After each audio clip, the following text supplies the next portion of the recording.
ہم اپنی بات پہلے ذکر مصطفیٰ سے شروع کرتے ہیں اور اختتام پھر فکر مصطفیٰ پر کریں گے۔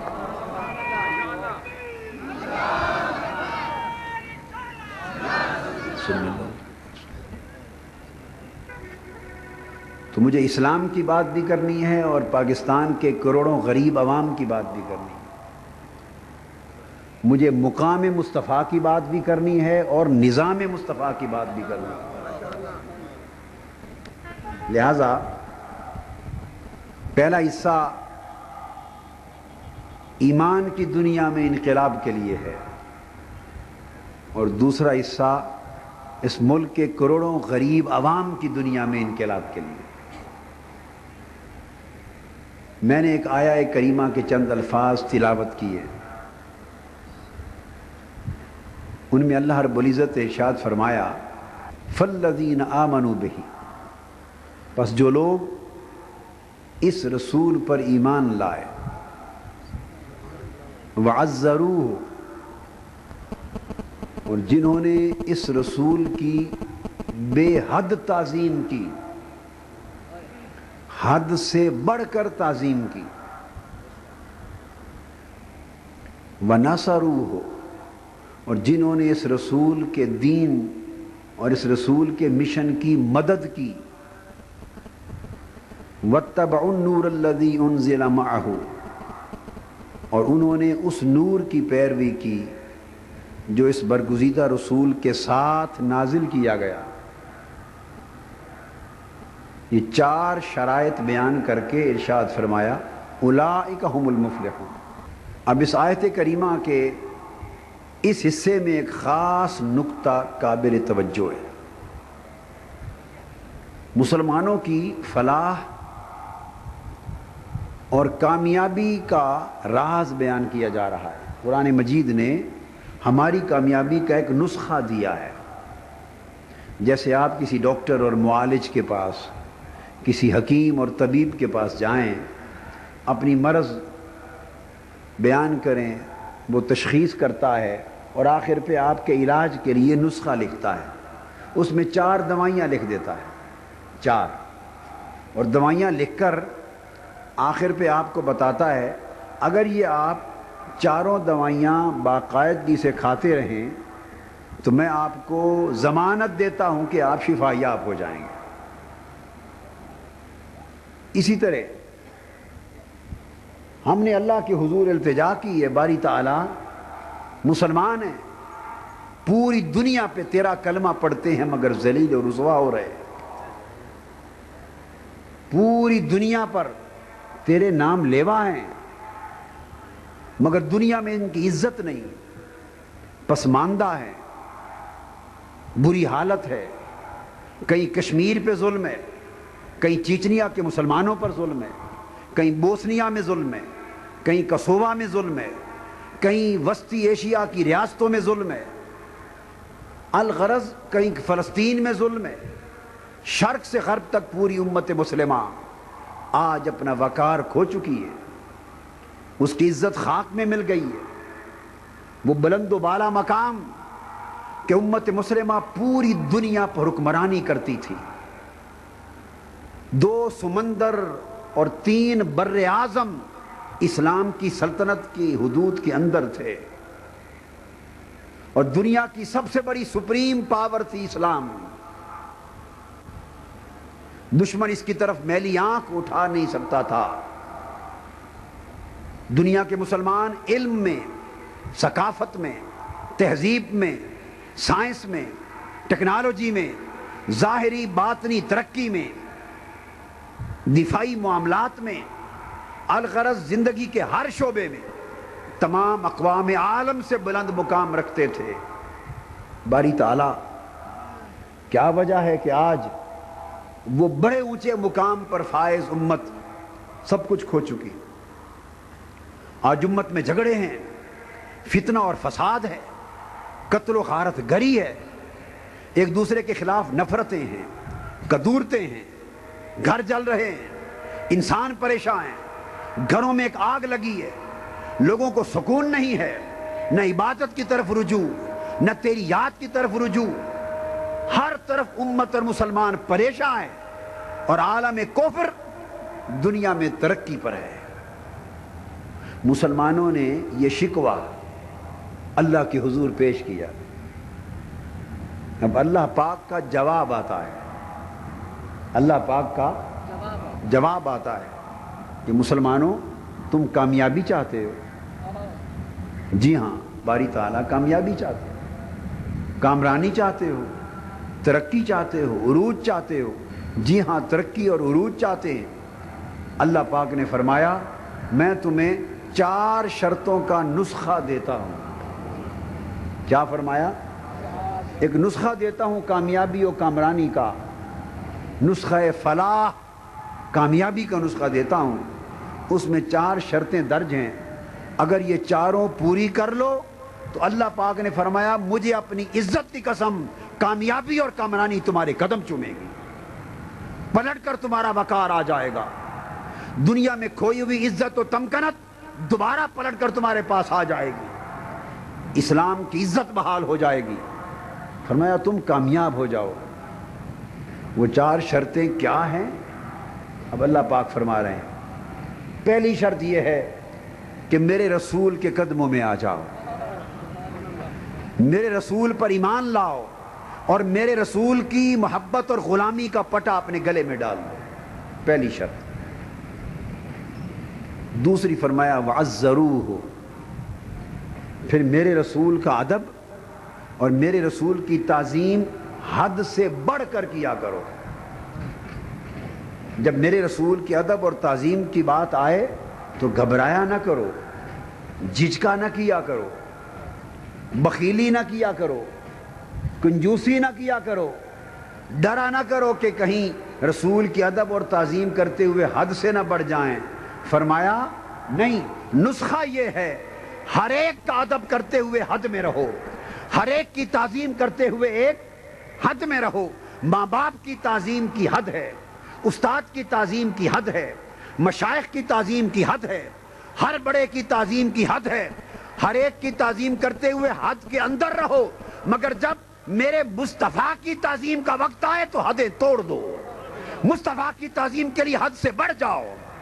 چونکہ جو لفظ ہے عزرو، تعزیر، قاضی ایاز علیہ رحمت الشفا میں فرماتے ہیں کہ خالی ادب کو تعظیم کہتے ہیں، مگر جو تعزیر کا لفظ ہے یہ تعظیم میں مبالغہ کرنے کو تعزیر کہتے ہیں۔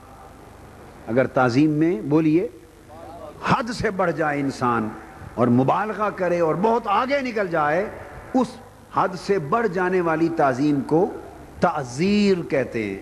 اور یہاں قرآن مجید نے تعظیم کا لفظ استعمال نہیں کیا، فرمایا عزروہ، حد سے بڑھ کر میرے مصطفیٰ کا ادب کرو اور حد سے بڑھ کر تعظیم کرو۔ فرمایا یہ نسخے کا دوسرا پہلو۔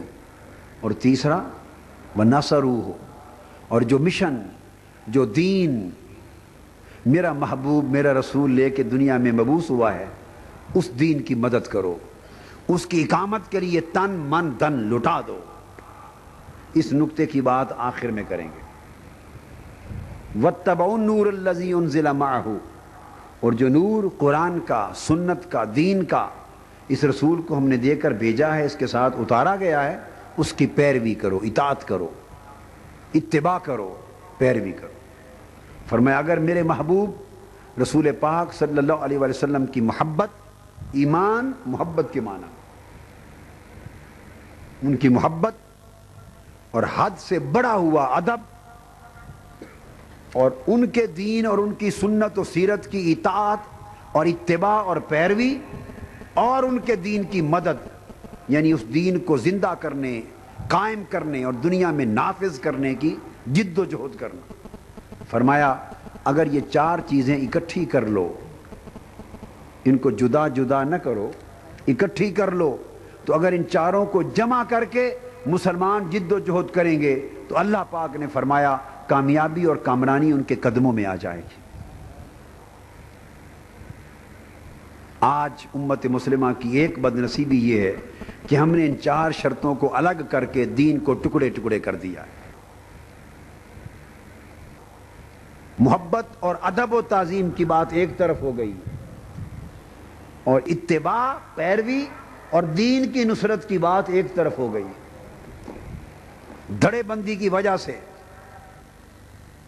ہم دین کی نصرت کی بات کرتے ہیں تو آقا علیہ السلام کی محبت و ادب کی بات نہیں کرتے، اور اگر آقا علیہ السلام کی محبت اور ادب کی بات کرتے ہیں تو نصرت یا اتباع کی بات میں کمی کرتے ہیں۔ جب سے ہماری اہمیت تقسیم ہو گئی تو دین ٹکڑے ہو گیا، جب دین کی وحدت اور یکجہتی ٹکڑے ہو گئی تو اللہ کا فضل جس انداز کے ساتھ امت پہ اترتا تھا اس میں بھی فرق آ گیا۔ شرط کامیابی کی یہ ہے کہ چاروں چیزیں حضور علیہ السلام کی نسبت سے یکجا کر دی جائے۔ اب جو بات آج میں کہنا چاہتا ہوں وہ اس آیت کریمہ پہ توجہ کریں۔ 4 شرطیں ہیں اور چاروں شرطیں گھومتی ہیں گرد مصطفیٰ صلی اللہ علیہ وسلم۔ آپ دیکھ لیں، فالذین آمنوا بہی، جو اس رسول پر، میرے محبوب مصطفیٰ پر ایمان لائے اور ان سے محبت کرے، وعزروہ، اور جو ان کا ادب کرے رسول کا، ونصروہ، اور جو ان کی مدد کرے، واتبعوا النور الذی انزل معہ، اور جو ان کے ساتھ اترنے والے دین کی پیروی کرے۔ چاروں جگہ جو ہو کی ضمیر ہے، اس نے چاروں شرطوں کو حضور علیہ السلام کی ذات پاک کے ارد گرد گھما دیا ہے۔ اس سے یہ معلوم ہوتا ہے کہ پورے دین میں مرکز اور محور ذات مصطفیٰ ہے۔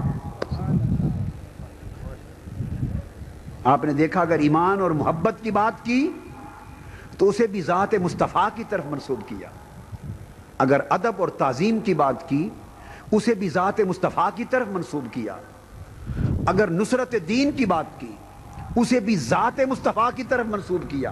نصروہ، ہر جگہ ہو کی ضمیر، اگر اتباع کی بات کی تو اسے بھی ذات مصطفیٰ کی طرف منسوب کیا۔ تو قرآن مجید کے اس نسخہ عظیم نے یہ بات بتا دی کہ لوگوں، تمہارا دین اس وقت تک اللہ کے ہاں قابل قبول نہیں ہو سکتا، تمہارا ایمان اس وقت تک اللہ کے ہاں قابل قبول نہیں ہو سکتا، تمہارے اعمال صالحہ اس وقت تک اللہ کے ہاں قابل قبول نہیں، تمہاری مسلمانی اللہ کے ہاں قابل قبول نہیں جب تک مصطفیٰ کی ذات تمہارے دین کا مرکز و محور نہ ہو، مصطفیٰ کی ذات تمہارے ایمان اور عقیدہ کی مرکز و محور نہ ہو، مصطفیٰ کی ذات تمہارے اعمال کی مرکز و محور نہ ہو، مصطفیٰ کی ذات تمہاری سیرت و کردار کی مرکز و محور نہ ہو، مصطفیٰ کی ذات تمہارے اخلاق کی مرکز و محور نہ ہو، مصطفیٰ کی ذات تمہارے ذکر کا مرکز نہ ہو، تمہارے فکر کا محور نہ ہو۔ الغرض جب تک مسلمان تیرا ایمان، تیرا اسلام، تیرا احسان، تیرا اخلاق، تیرے اعمال، تیرا عقیدہ، تیری سوچ، تیری فکر، الغرض تیری ساری زندگی مصطفیٰ کے گرد نہ گھومے، اس وقت تک تو خدا کی نگاہ میں مسلمان ہی نہیں ہے۔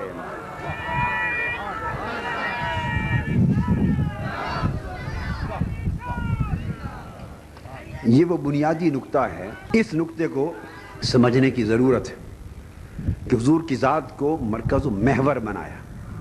اب میں آپ کو ذرا محور سمجھاتا ہوں کہ محور کسے کہتے ہیں، بات سادہ طریقے سے سمجھ میں آ جائے گی۔ آپ چکی تو جانتے ہیں نا، چکی جی، اب تو مشینیں آ گئیں گندم پیسنے کے لیے، اب وہ تو آپ کو پروسیس نظر نہیں آتا، مگر پہلے وقتوں میں جو پتھر کے پاٹ والی چکی ہوتی تھی گھروں میں جو گندم پیستی تھیں عورتیں، وہ تو دیکھی ہے نا، ویکھی ہے کہ نہیں ویکھی؟ وہ جو چکی گھروں میں عورتیں پیستی تھیں اس کا کیا تھا؟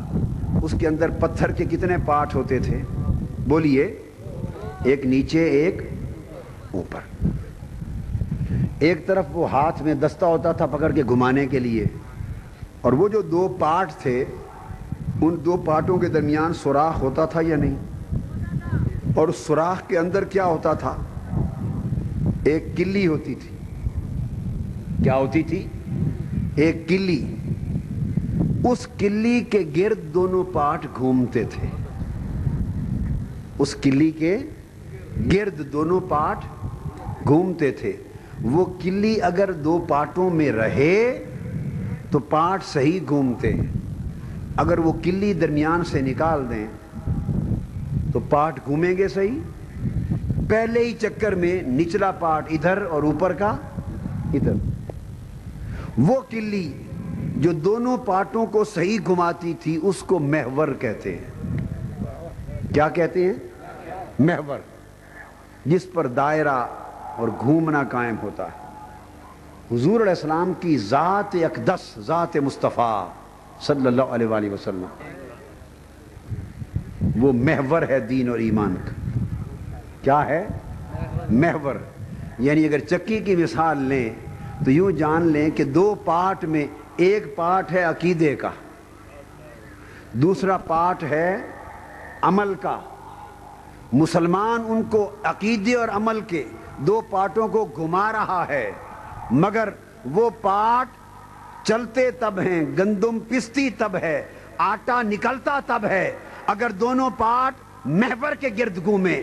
ایک پارٹ عقیدے کا، ایک پارٹ عمل کا گھمانے والا مسلمان، اور وہ محور جس کے گرد عقیدہ بھی گھوم رہا ہے اور جس کے گرد عمل بھی گھوم رہا ہے، اس محور کو ذات مصطفیٰ کہتے ہیں۔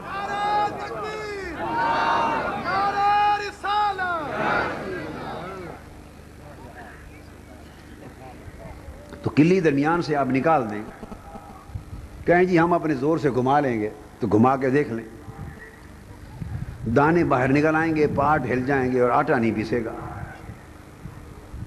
تو آٹا پیسنے کے لیے اور مقصد حاصل کرنے کے لیے ضروری ہے کہ محور قائم رہے۔ ہم اس لیے تباہ ہو گئے، ہمارے پاس توحید بھی ہے، عقیدہ رسالت بھی ہے، عقیدہ آخرت بھی ہے، نماز بھی ہے، روزہ بھی ہے، حج بھی ہے، زکوٰۃ بھی ہے، صدقات خیرات بھی ہیں، مدرسے بھی ہیں، مسجدیں بھی ہیں، تقریریں بھی ہیں، وعظ بھی ہیں، تبلیغیں بھی ہیں، سارا کچھ ہمارے پاس ہیں، پارٹ دونوں موجود ہیں، گھما بھی رہے ہیں، مگر ہمارا گھمانا عقیدے اور عمل کا محور ذات مصطفیٰ کے گرد نہیں رہا۔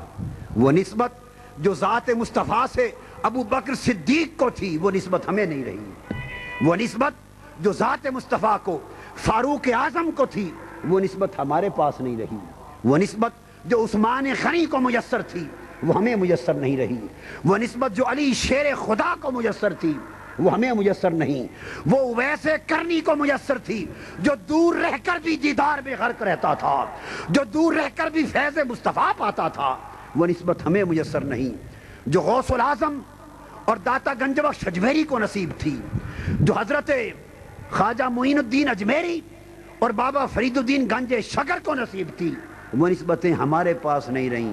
اس لیے ہمارے پارٹ تو گھوم رہے ہیں مگر نصیب کچھ نہیں ہو رہا۔ حضور علیہ السلام کی ذات کے مرکز و محور سے ہم ہٹ گئے ہیں۔ اب وہ مرکز و محور سے ہٹے کیسے اور ہونا کیسے چاہیے وہ سن لیجئے، یہی نقطہ جو ہو کی ضمیر کا وضاحت کر رہا ہوں۔ مثلا اللہ پاک ارشاد فرماتے ہیں اسی کے باب میں، فرمایا ادعو الی سبیل ربک،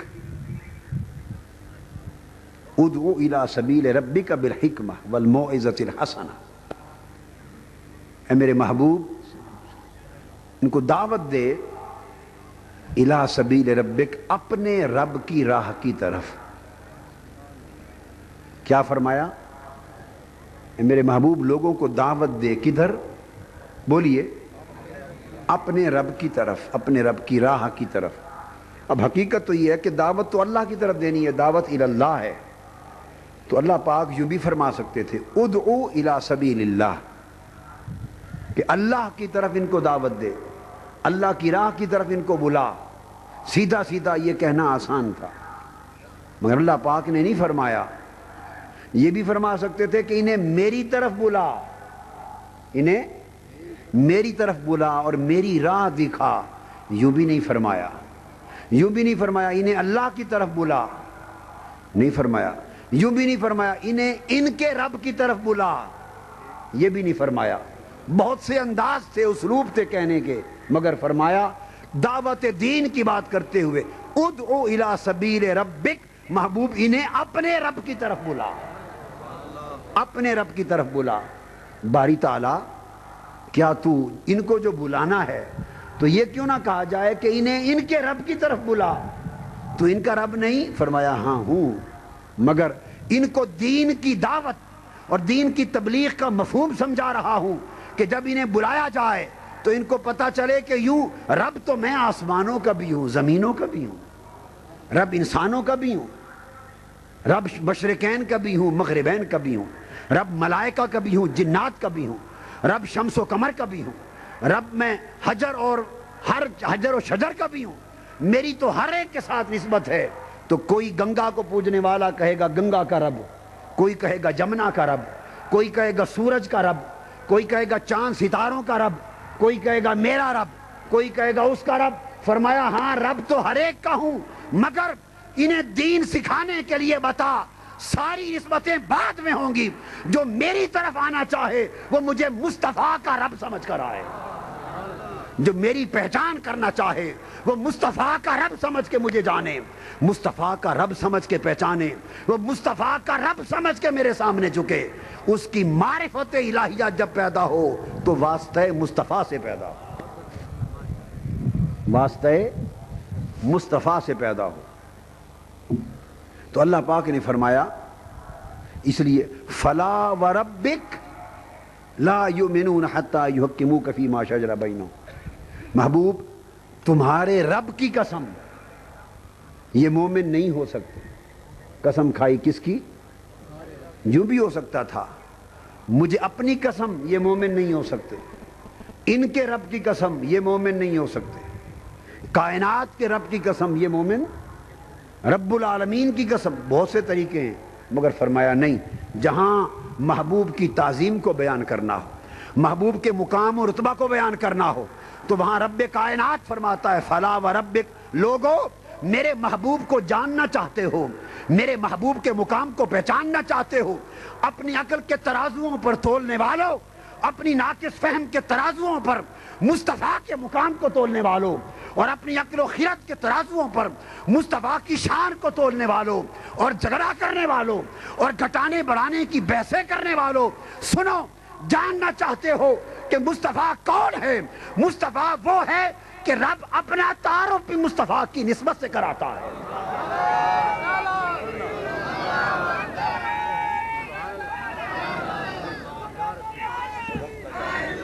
فرمایا یہ نہ پوچھو کہ مصطفیٰ کون ہے، پوچھو میں کون ہوں،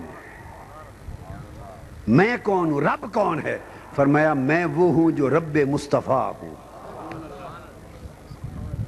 آپ نے دیکھا نا کہ کس طرح وہ جو مرکز و محور ہے دین میں اس کو اجاگر کیا جا رہا ہے۔ ہم اس تصور کو بھول گئے، بھولے ہیں یا نہیں بھولے؟ بولیے۔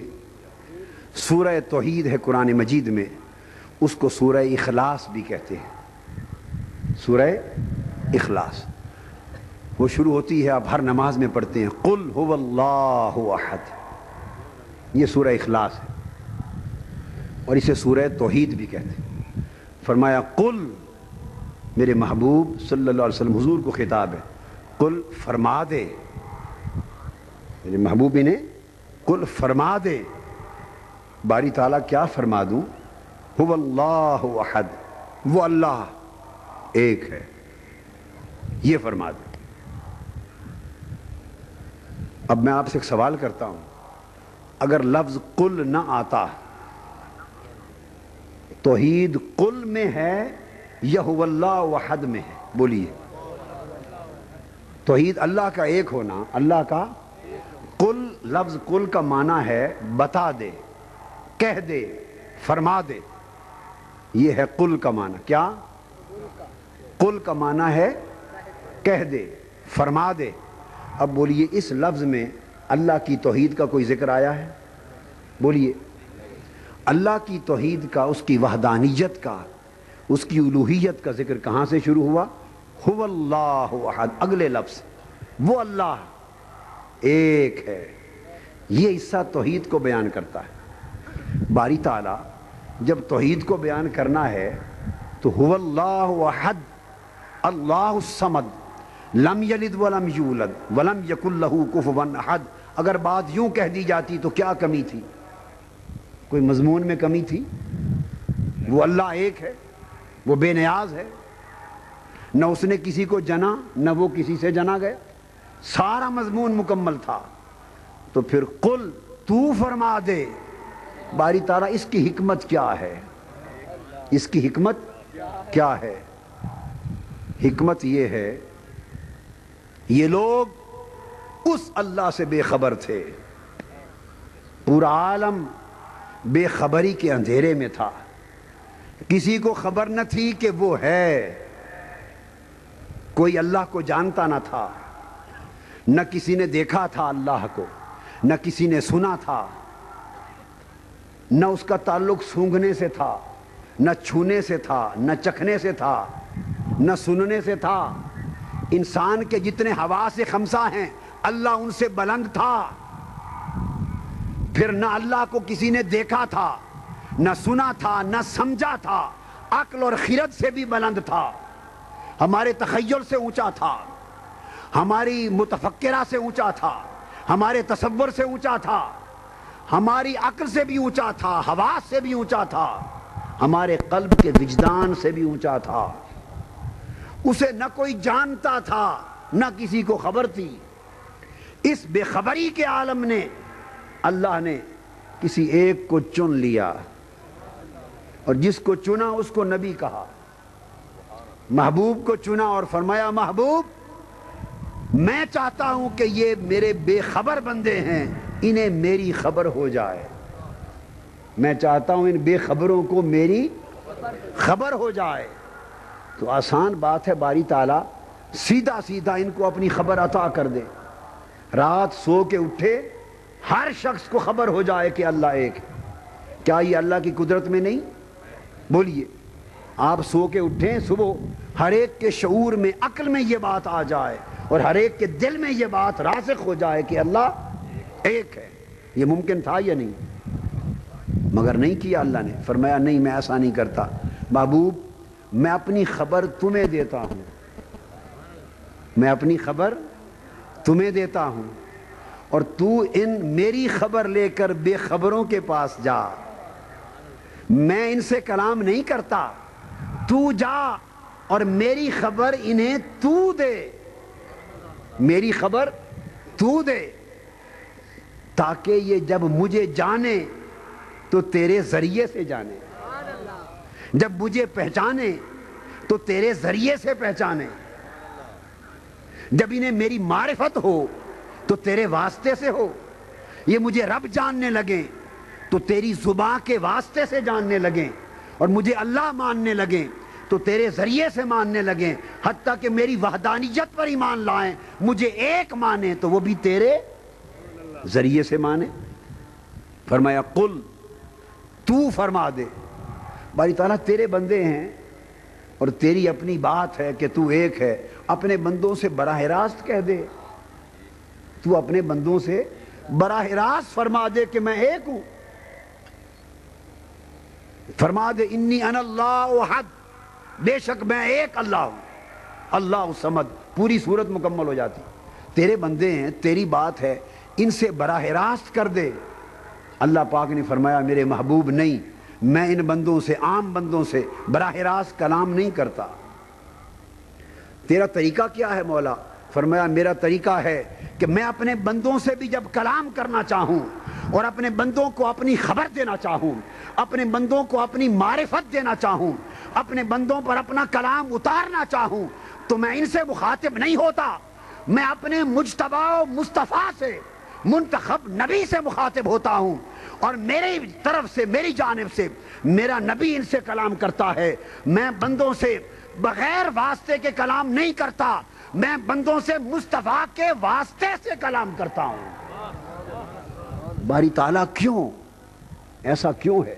فرمایا اس لیے کہ ان کو پتہ چل جائے کہ جب میں رب ہوں، مالک اور قادر ہوں، جس سے بغیر واسطے کے خطاب کرنا چاہوں تو میری قدرت کے لیے ناممکن نہیں، رب ہو کر میں کر سکتا ہوں، قادر مطلق ہو کر میں لوگوں کو بتانا چاہتا ہوں کہ جب رب ہو کر میں بندوں سے واسطہ مصطفیٰ کے بغیر اور واسطہ نبوت کے بغیر بندوں سے میں خطاب نہیں کرتا، تو بندوں تمہیں جرت کیسے ہے کہ میرے مصطفیٰ کے واسطے کے بغیر مجھ سے خطاب کرنے لگے؟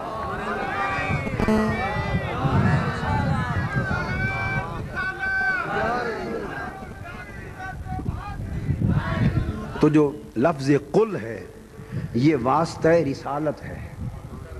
قل کیا ہے؟ یہ واسطہ رسالت ہے.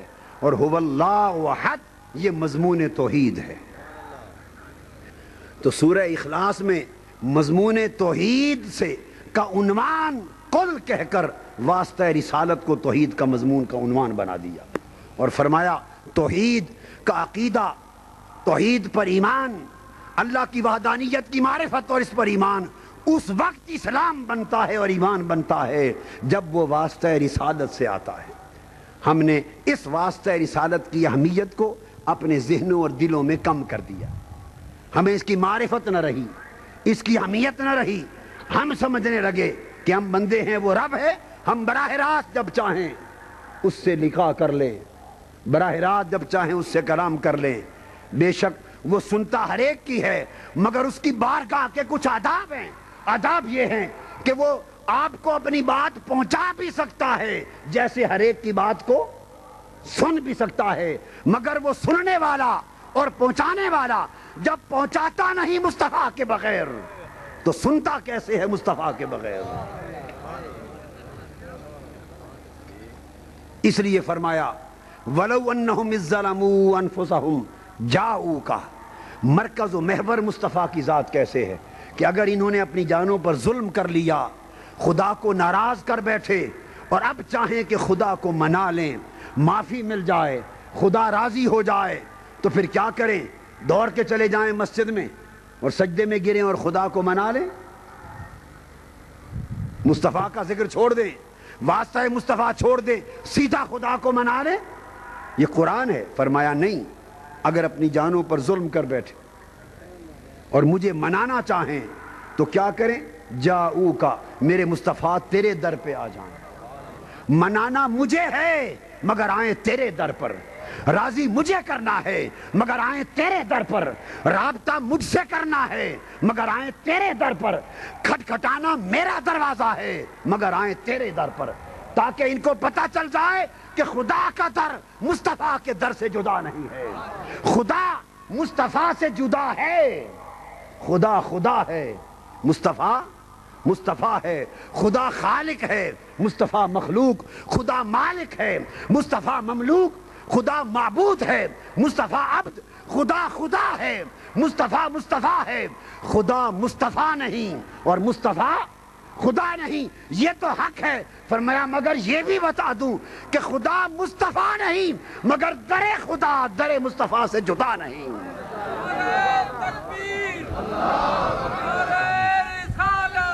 اور یہ بھی بتا دوں کہ مصطفیٰ خدا نہیں اور خدا مصطفیٰ نہیں مگر مصطفیٰ خدا سے جدا نہیں، خدا مصطفیٰ سے جدا نہیں.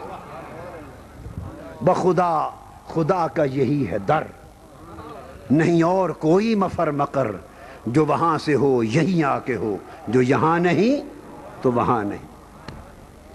اور کسی نے کیا خوب کہا کہ تم ذات خدا سے نہ جدا ہو نہ خدا ہو.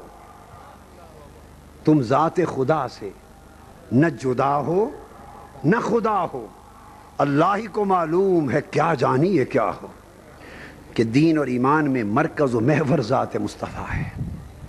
اگر آج اپنے ایمان کی فصل کو ہرا بھرا کرنا چاہتے ہیں، آپ اپنے ایمان کی کھیتی کو تازہ کرنا چاہتے ہیں، تو پھر اپنی نسبتیں ذات مصطفیٰ کے ساتھ جوڑ لیں، اسی طرح جس طرح صحابہ نے اور اہل بیت اطہار نے جوڑی تھی.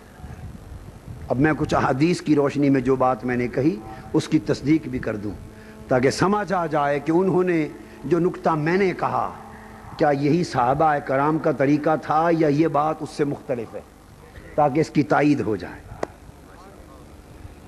تو چاروں کا ذکر کرتے ہیں خلفائے راشدین کا. ایک ایک مثال چاروں برگزیدہ خلفاء کی دے دیتے.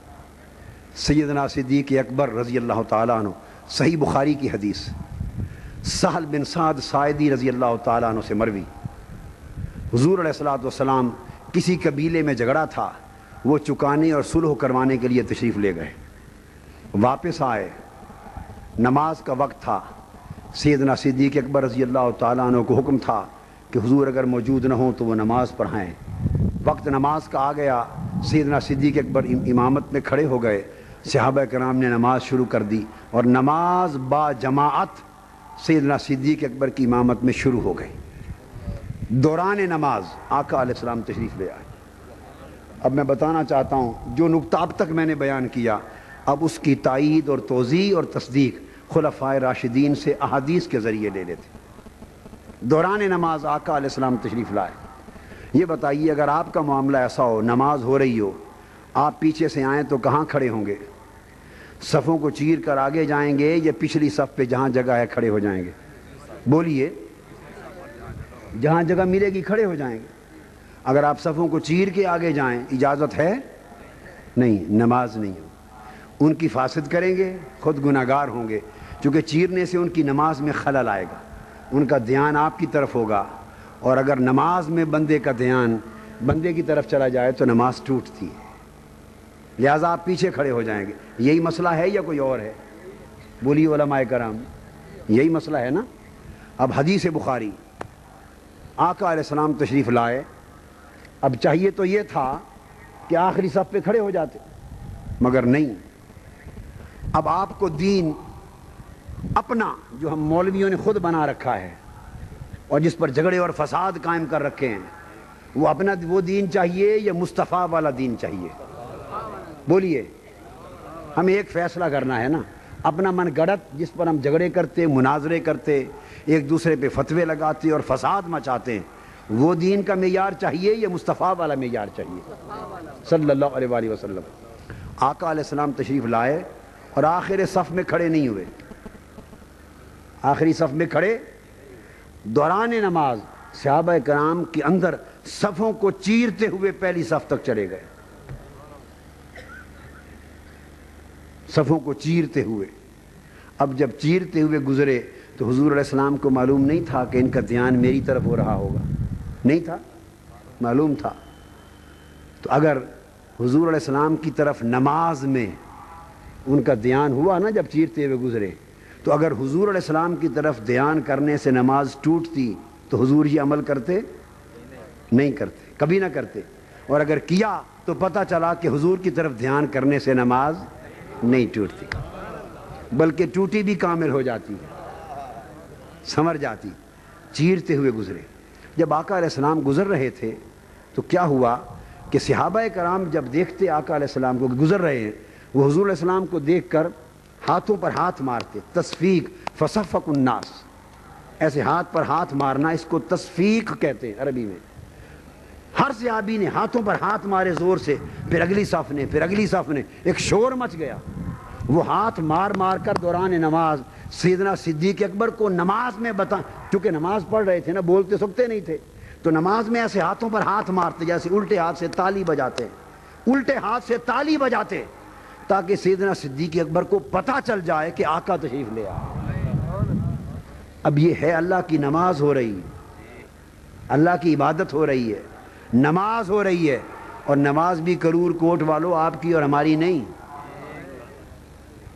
نماز بھی پاکستانیوں کی یا آج کے دور کے مسلمانوں کی نہیں، کہ دھیان انارکلی میں بھی گھومتا رہتا ہے اور نماز بھی ہوتی رہتی ہے، گھر کے گورکھ دھندوں میں بھی، اور کاروبار اور دکان اور گندم اور گنے کے حساب بھی کرتے رہتے ہیں اور نماز بھی ہوتی رہتی ہے۔ ہماری نمازیں نہیں ہیں، وہ صدیق اکبر کی نماز، وہ فاروق اعظم کی نماز، وہ عثمان غنی علی شیر خدا کی نماز، ان کی نماز ہے۔ وہ تالیاں مار کے الٹے ہاتھ سے صدیق اکبر کو بتا رہے ہیں، کیوں بتا رہے ہیں؟ کہ حضور آ گئے ہیں۔ بھئی جہاں بھی حضور پسند فرمائیں گے کھڑے ہو جائیں گے، نماز جاری رہے گی۔ بتانا کیوں مقصود ہے؟ سمجھ نہیں اس لیے آئی کہ ہم نے دین کو حضور سے سمجھا ہی نہیں۔ علامہ اقبال نے کہا، دین ملا فی سبیل اللہ فساد، ہم نے اللہ کے نام پر فساد مچا رکھے، ہم نے دین حضور والا، صحابہ والا، اہل بیت والا سیکھا نہیں۔ وہ کیوں بتا رہے تھے اس طرح تالیاں مار مار کے کہ حضور تشریف لے آئے؟ کیا وجہ تھی؟ یہ بات سمجھنے والی. آقا علیہ السلام پہلی صف پر پہنچ گئے, اتنی تالیاں بجیں کہ سیدنا صدیق اکبر کو بھی خبر ہو گئی. جب آقا علیہ السلام ساری صفیں چیر کے پہلی صف پر آ گئے تو صدیق اکبر رضی اللہ تعالیٰ عنہ جان گئے کہ اتنا شور مچا ہے, اتنی تالیاں بجی ہیں, سوائے آقا کی آمد کے اور کوئی واقعہ نہیں ہو سکتا. انہوں نے حضور علیہ السلام کی خاطر مصلی چھوڑ کر پیچھے ہٹنا چاہا. ذرا نماز دیکھیے, مصطفیٰ کی آمد ہے, صحابہ کی مقتدیوں کی نماز بھی دیکھو اور امام کا حال بھی دیکھو. آقا کے ادب میں مصلی چھوڑنا چاہا. اور یہ نہ بھولیے کہ عبادت خدا کی ہو رہی ہے, ادب مصطفیٰ کا ہو رہا ہے. عبادت خدا کی ہو رہی ہے اور عبادت خدا میں ادب مصطفیٰ کا ہو رہا ہے. تو سن لو, اگر مصطفیٰ کا ادب خدا کی عبادت سے کوئی مختلف چیز ہوتا تو یہ شرک ہو جاتا, نماز ٹوٹ جاتی. اگر ادب مصطفیٰ, محبت مصطفیٰ, عشق مصطفیٰ, تعظیم مصطفیٰ, تکریم مصطفیٰ, فنائیت نسبت مصطفیٰ, اگر مصطفیٰ کا ادب اور محبت خدا کی عبادت سے مختلف چیز ہوتی تو سب کی نمازیں ٹوٹ جاتی. چونکہ ادب مصطفیٰ دوسرے رخ میں یہی عبادت خدا تھی. حضور کا ادب خدا کی عبادت تھی. آپ کو شاید سمجھ نہ آ رہی ہو کہ حضور کا ادب خدا کی عبادت کیسے بن گیا. درود شریف پڑھنا عبادت ہے یا نہیں؟ بولیے کس کی عبادت؟ بولیے کس کی عبادت؟ عبادت تو ہوتی صرف اللہ کی ہے, اللہ کے سوا کسی اور کی عبادت تو, جب لفظ عبادت آیا اللہ. درود پاک پڑھنا عبادت ہے یا نہیں؟ مگر درود و سلام ہے کیا؟ حضور کی بارگاہ میں بھیجنا. السلام علیکہ ایھا النبی, سلام ہو یا رسول اللہ آپ پر, یہ عبادت ہے یا نہیں اللہ کی؟ حضور کا سلام ہے عبادت خدا کی ہے. حضور کا سلام ہے عبادت خدا کی ہے. تو نماز ہو رہی ہے خدا کی عبادت, اس میں صحابہ مصطفیٰ کا ادب کر رہے ہیں. تو سیدنا صدیق اکبر نے مصلی چھوڑنا چاہا. آقا علیہ السلام سمجھ گئے, اشارہ کیا, نہیں ابو بکر خدا تجھے سلامت رکھے, میں ادھر پڑھتا ہوں تو نماز جاری رکھ. اشارہ فرمایا اپنی نماز جاری رکھ.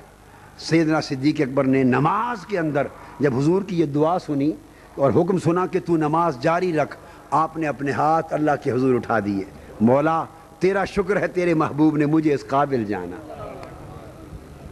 اللہ کا شکر ادا کر دیا اور شکرانے کی دعا عرض کر کے ہاتھ نیچے کیے. حکم تھا حضور کا کہ وہیں کھڑے رہنا, نماز قائم رکھ. دعا کر کے شکر ادا کر کے بات نہیں مانی, مصلی چھوڑ کے پھر پیچھے آ گئے. مصلی چھوڑ کر پھر پیچھے آ گئے. اب مصلی خالی ہو گیا. یہ جماعت ہو رہی ہے صحابہ کرام کی. یہ کیا ہو رہا ہے؟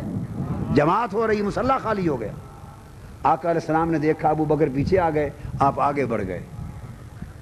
آدھی نماز صدیق اکبر نے پڑھا دی تھی, جو بچ گئی مصلی جو چھوڑ دیا وہ مصطفیٰ نے پڑھا دی صلی اللہ علیہ وسلم. جب سلام پھیرا تو حضور علیہ السلام متوجہ ہوئے صحابہ کرام کی طرف اور فرمایا تم نے میری آمد پر یہ جو ہاتھ مارے تھے, یاد رکھ لو آئندہ یہ مسئلہ ہاتھ مارنا عورتوں کے لیے ہوتا ہے.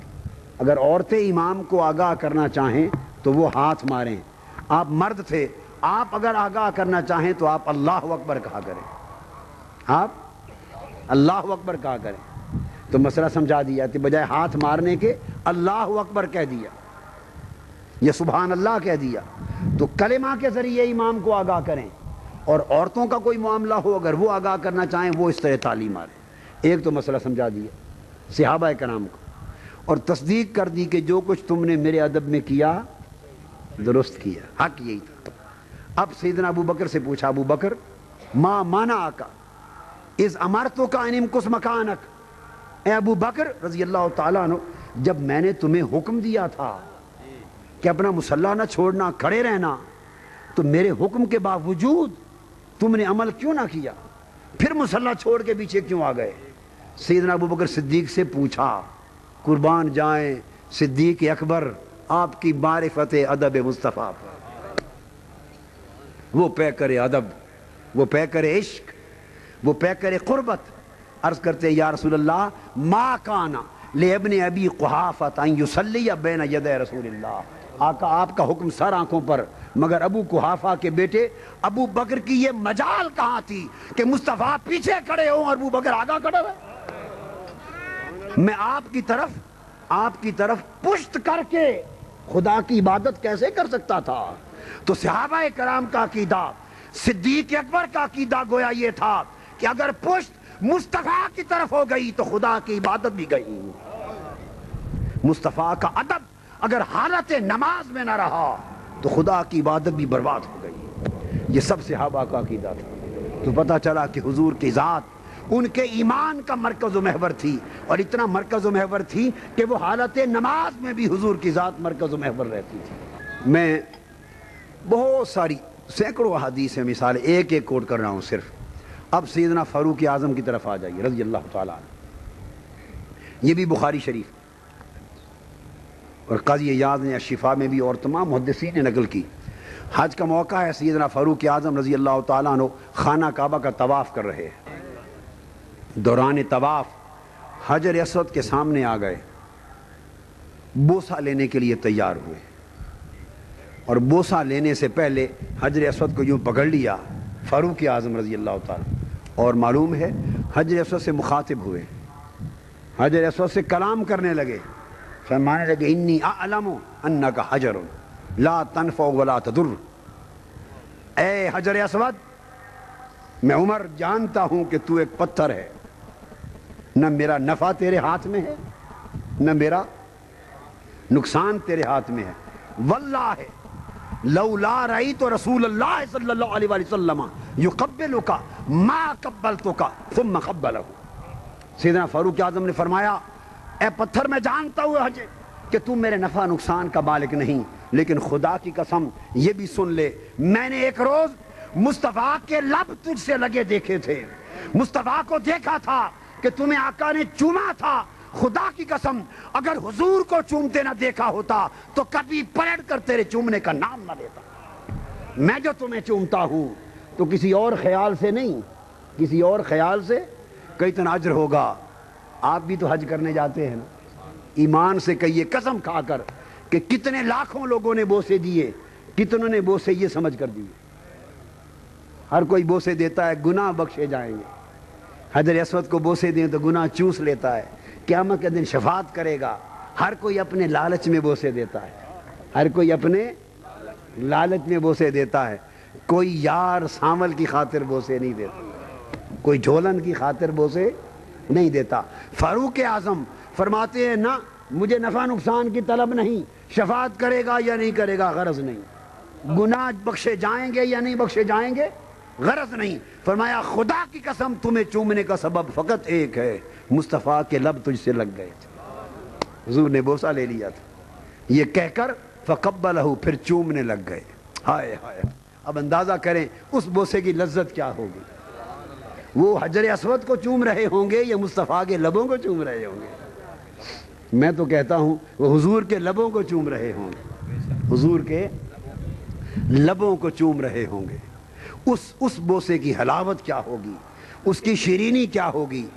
ایک بات اگر آپ اجازت دیں تو میں ذوق کی کہہ دوں، کیا ذوق کی کہہ دوں، فتوے نہ لگائیں بعد میں، فتوے اگر سودا اور بات طبیعت کو بھا جائے، طبیعت قبول کر لے تو قبول کر لے، سودا نہ کرے تو جھگڑا کوئی نہیں، واپس دے دیں، ہم کسی اور گاہک کو دے دیں گے، ہم کسی، کیونکہ ہمارا مشرب جھگڑا فساد ہے نہیں، سودا پسند آئے تو لے لے، نہیں تو واپس لوٹا دے۔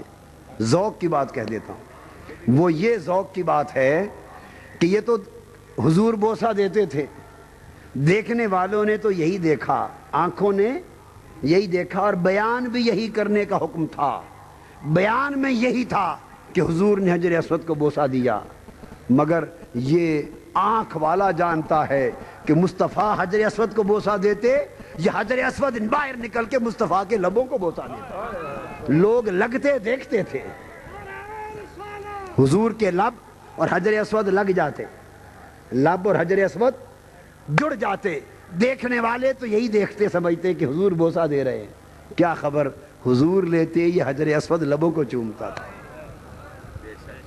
کیا خبر. یہ تو ہے ذوق کی بات. آپ کہہ دیں, آپ میں سے بعض احباب کہیں کہ چلو قادری صاحب ذوق کی بات ہے, آپ کی سودا قبول کرنے کو تو جی کرتا ہے, مگر کوئی سند اگر مل جائے, دلیل مل جائے تو پھر یہ بات بھی مان لیں.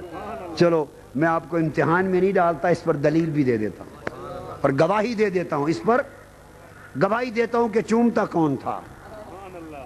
حضور چومتے تھے یہ حجر اسود. گواہی, اور گواہی بھی چھوٹی سے نہیں دوں گا, حضرت حلیمہ سعدیہ کی رضی اللہ تعالی عنہ, وہ گواہ ہے. اٹھا کے دیکھیے قاضی ثناء اللہ پانی پتی کی تفسیر المظہری. حضرت حلیمہ سعدیہ رضی اللہ تعالی عنہ فرماتی ہیں کہ جب میں نے حضور علیہ السلام کو حضرت آمنہ کی گود سے لیا, وہ وادی بنی سعد لے جانے کے لیے پیدائش کے وقت 12 ربیع الاول کی صبح, 12 ربیع الاول کی صبح جب حضرت آمنہ کی گود سے لیا تو جانے لگیں اپنے قبیلے کی طرف واپس. تو میں نے کہا اپنی ساتھیوں کو کہ ذرا جانے سے پہلے آ جائیں, میں ذرا خانہ کعبہ سے, چونکہ اسلام کے سے پہلے بھی لوگ خانہ کعبہ کو تو مانتے تھے نا, اور طواف بھی کرتے تھے, تو آ جائیں ذرا, مکہ میں آئے ہوئے کعبے کا طواف کرتے چلیں. حضرت حلیمہ سعدیہ فرماتی ہیں میں طواف کعبہ کے لیے سین کعبہ میں آ گئی, حضور علیہ السلام کو گود میں اٹھایا ہوا. اب میں نے چاہا کہ اس پیارے پیارے محمد صلی اللہ علیہ وسلم کو حجر اسود کے پاس لے جاؤں اور ان کا منہ آگے کر کے نا ذرا حجر اسود کو بوسہ دلوا دوں. حضرت حلیمہ سعدیہ فرماتی تو میں نے چاہا کہ ان سے بوسہ دلوا دوں, یہ بھی بوسہ دے لیں. حضرت حلیمہ سعدیہ کہتی ہیں کہ میں حضور علیہ السلام کو, اس پیارے محمد مصطفیٰ صلی اللہ علیہ وسلم کو اس عمر میں حجر اسود کے پاس لے گئی. وہ کہتی ہیں اس رب کی قسم, اس رب کی عزت کی قسم جس کے قبضہ قدرت میں میری جان ہے, فرماتی ہے میں محمد مصطفیٰ کو حجر اسود کے قریب لے کر گئی, میں نے اپنی آنکھوں سے دیکھا رب کائنات کی قسم حجر اسود کعبہ کی دیوار چھوڑ کر باہر آ گیا, اور قبل اس کے کہ مصطفیٰ چاہتے میں نے آنکھوں سے دیکھا حجر اسود مصطفیٰ کے لب چومنے لگ گیا, باہر نکل کر چومنے لگ گیا.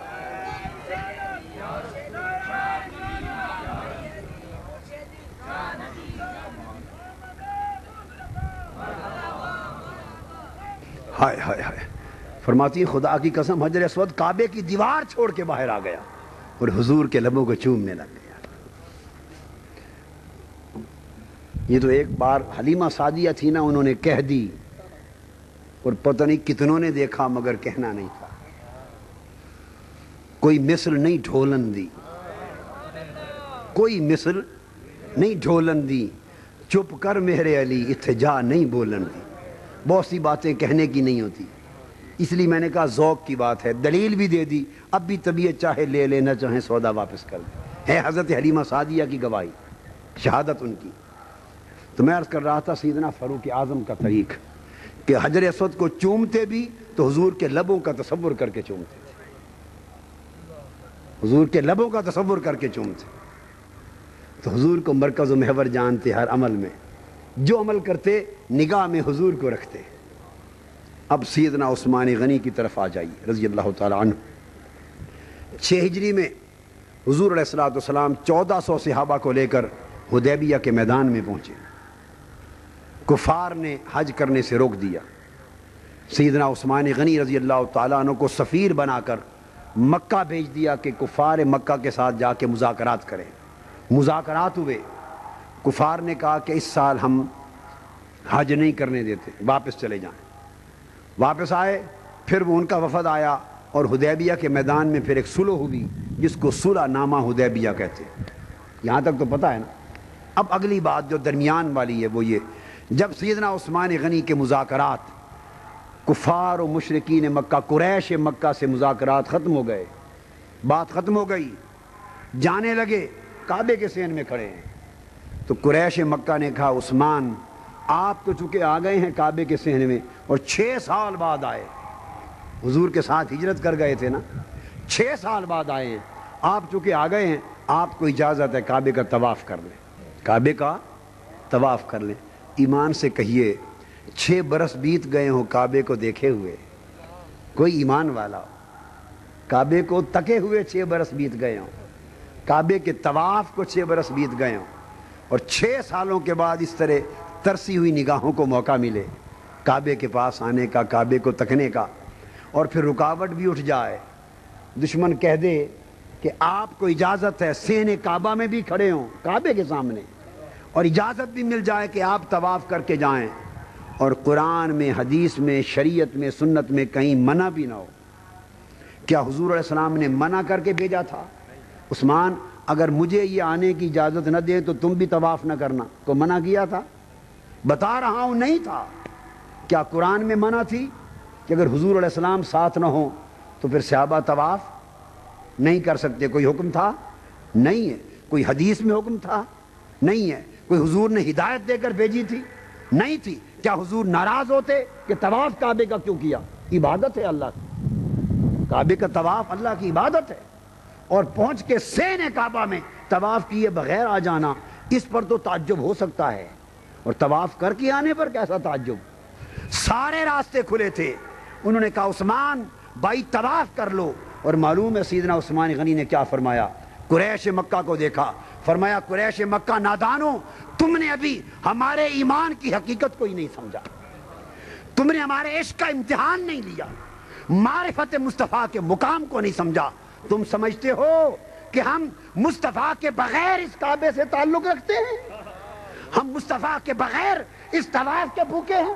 خدا کی قسم ہمارا اپنا تعلق اس کعبے سے کیا تھا، ہمارا تعلق اس حتیم سے کیا تھا، ہمارا تعلق حجر اسود سے کیا تھا، ہمارا تعلق اس مطاف و طواف سے کیا تھا، ہمارا تعلق حرم کعبہ سے کیا تھا؟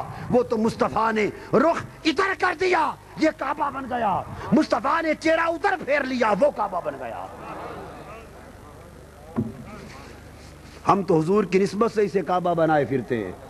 تم کہتے ہو طواف کر لو، فرمایا واللہ ما اطوف حتی یطوف بہ رسول اللہ، خدا کی قسم جب تک مصطفیٰ پاک نہیں آئیں گے عثمان واپس مڑ جائے گا مگر کعبے کا طواف نہیں کر سکتا۔ صحن کعبہ سے رب کعبہ کے گھر کا طواف کیے بغیر پلٹ گئے۔ یہ ہے مشرب عثمان۔ ہائے ہائے ہائے، یہ ہے مشرب میرا دین بھی تو تے ایمان بھی تو، یہ مشرب عثمان کہ محبوب جس میں آپ نہیں اس طواف کا کیا مزہ؟ تو طواف ہو، عبادت ہو، حج ہو، حجر اسود ہو، ہر ایک میں مرکز و محور حضور کی ذات رہتی۔ 4 مثالیں آخری سیدنا علی شیر خدا کے، پھر دوسرے موضوع کی طرف آؤں گا، توجہ سے سن۔ صحن کعبہ سے رب کعبہ کے گھر کا طواف کیے بغیر پلٹ گئے۔ یہ ہے مشرب عثمان۔ ہائے ہائے ہائے، یہ ہے مشرب میرا دین بھی تو تے ایمان بھی تو، یہ مشرب عثمان کہ محبوب جس میں آپ نہیں اس طواف کا کیا مزہ؟ تو طواف ہو، عبادت ہو، حج ہو، حجر اسود ہو، ہر ایک میں مرکز و محور حضور کی ذات رہتی۔ 4 مثالیں آخری سیدنا علی شیر خدا کے، پھر دوسرے موضوع کی طرف آؤں گا، توجہ سے سن،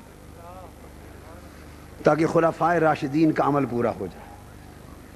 امام ابن حجر مکی نے الصواعق المحرقہ میں اس حدیث کی تمام روات پر جرح کر کے اس کی ثقاہت کی ضمانت دے کر لکھا، اس کی ثقہ نے۔ حضور علیہ السلام ایک غزوہ سے واپس پلٹے، ایک جنگ سے واپس پلٹے، آپ نے نماز عصر ادا کر لی تھی، سیدنا علی شیر خدا کو کسی کام بھیج دیا۔ جب وہ واپس پہنچے، انہوں نے ابھی عصر کی نماز نہیں پڑھی تھی، آ کے پڑھنی تھی۔ جب واپس پہنچے تو حضور صلی اللہ علیہ وسلم نے تھکن محسوس کی، تھکے ہوئے تھے، جسم اقدس میں تھکاوٹ۔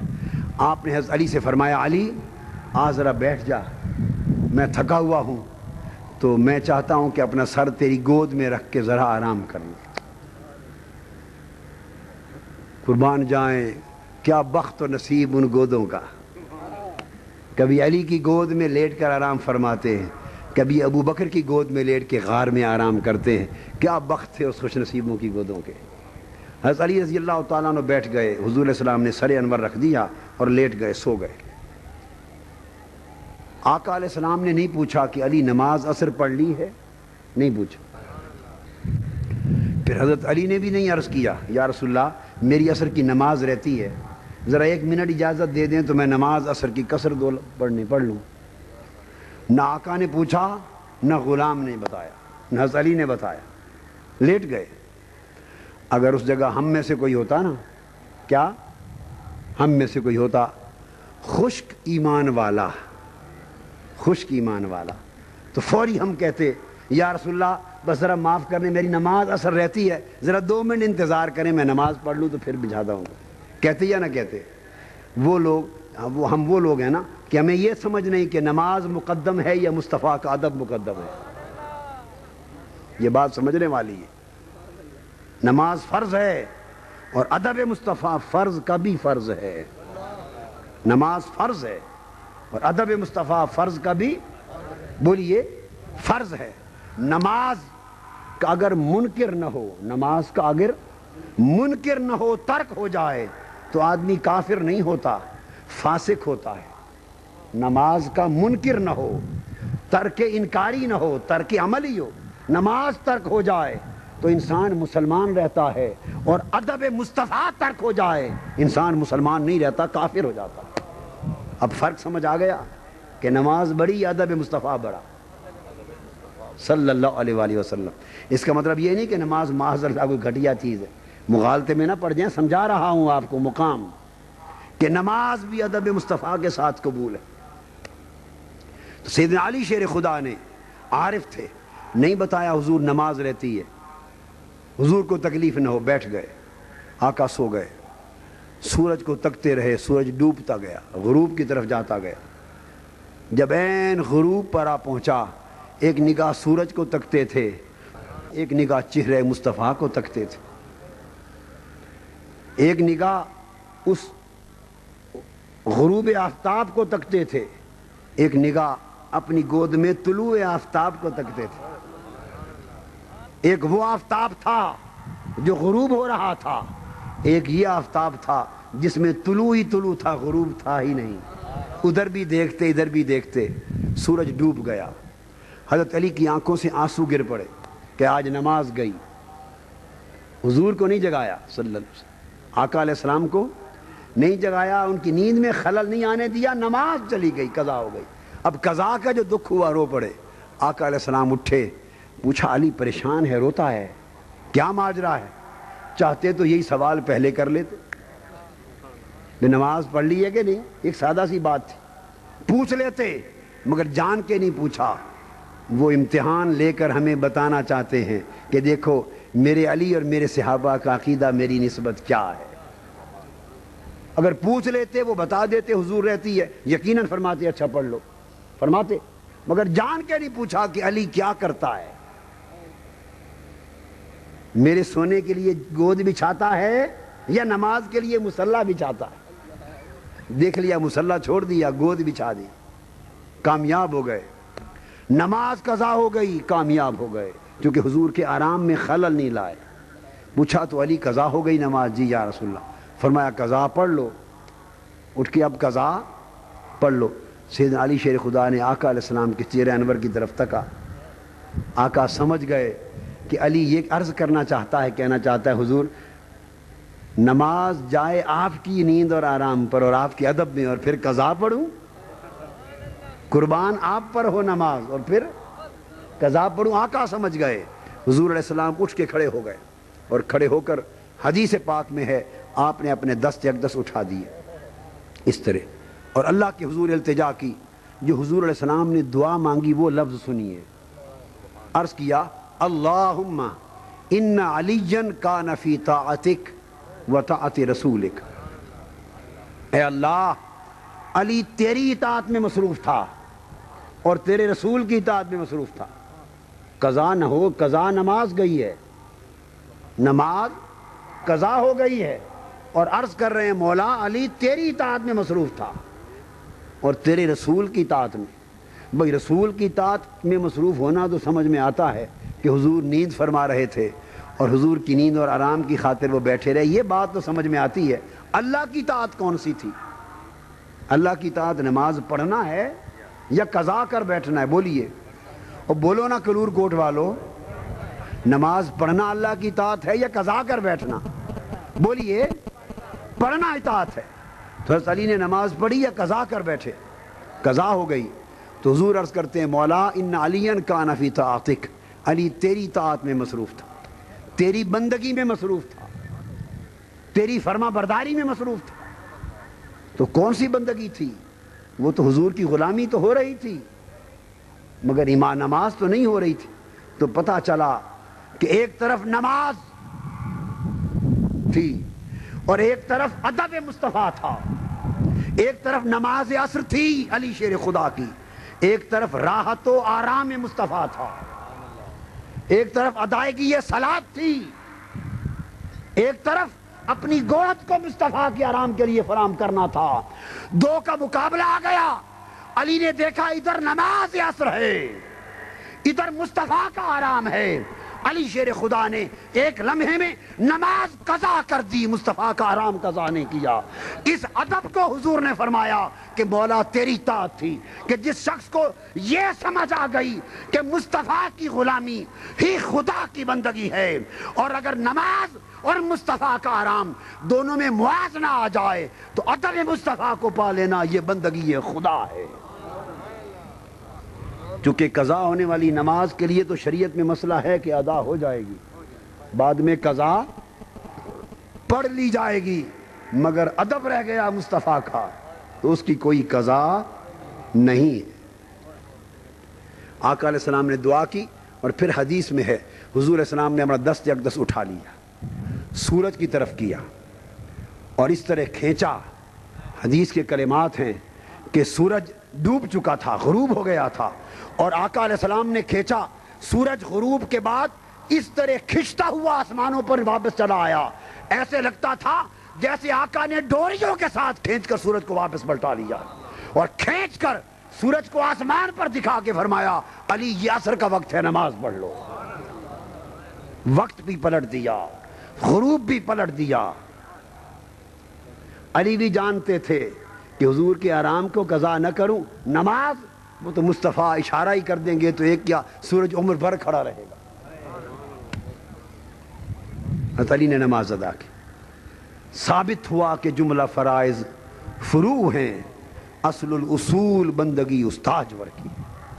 تو صحابہ کرام کا طریقہ، ان کا مشرب و عقیدہ یہ تھا کہ ایمان، عمل، عبادت کی ہر شے میں جان مصطفیٰ کی ذات تھی۔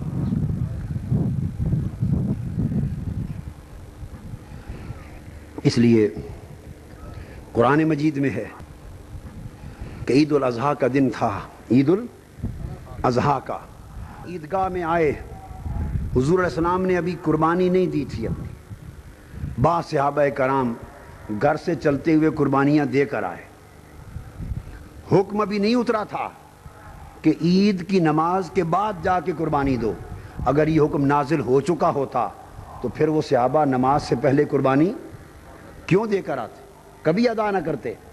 حکم ابھی نہیں اترا تھا۔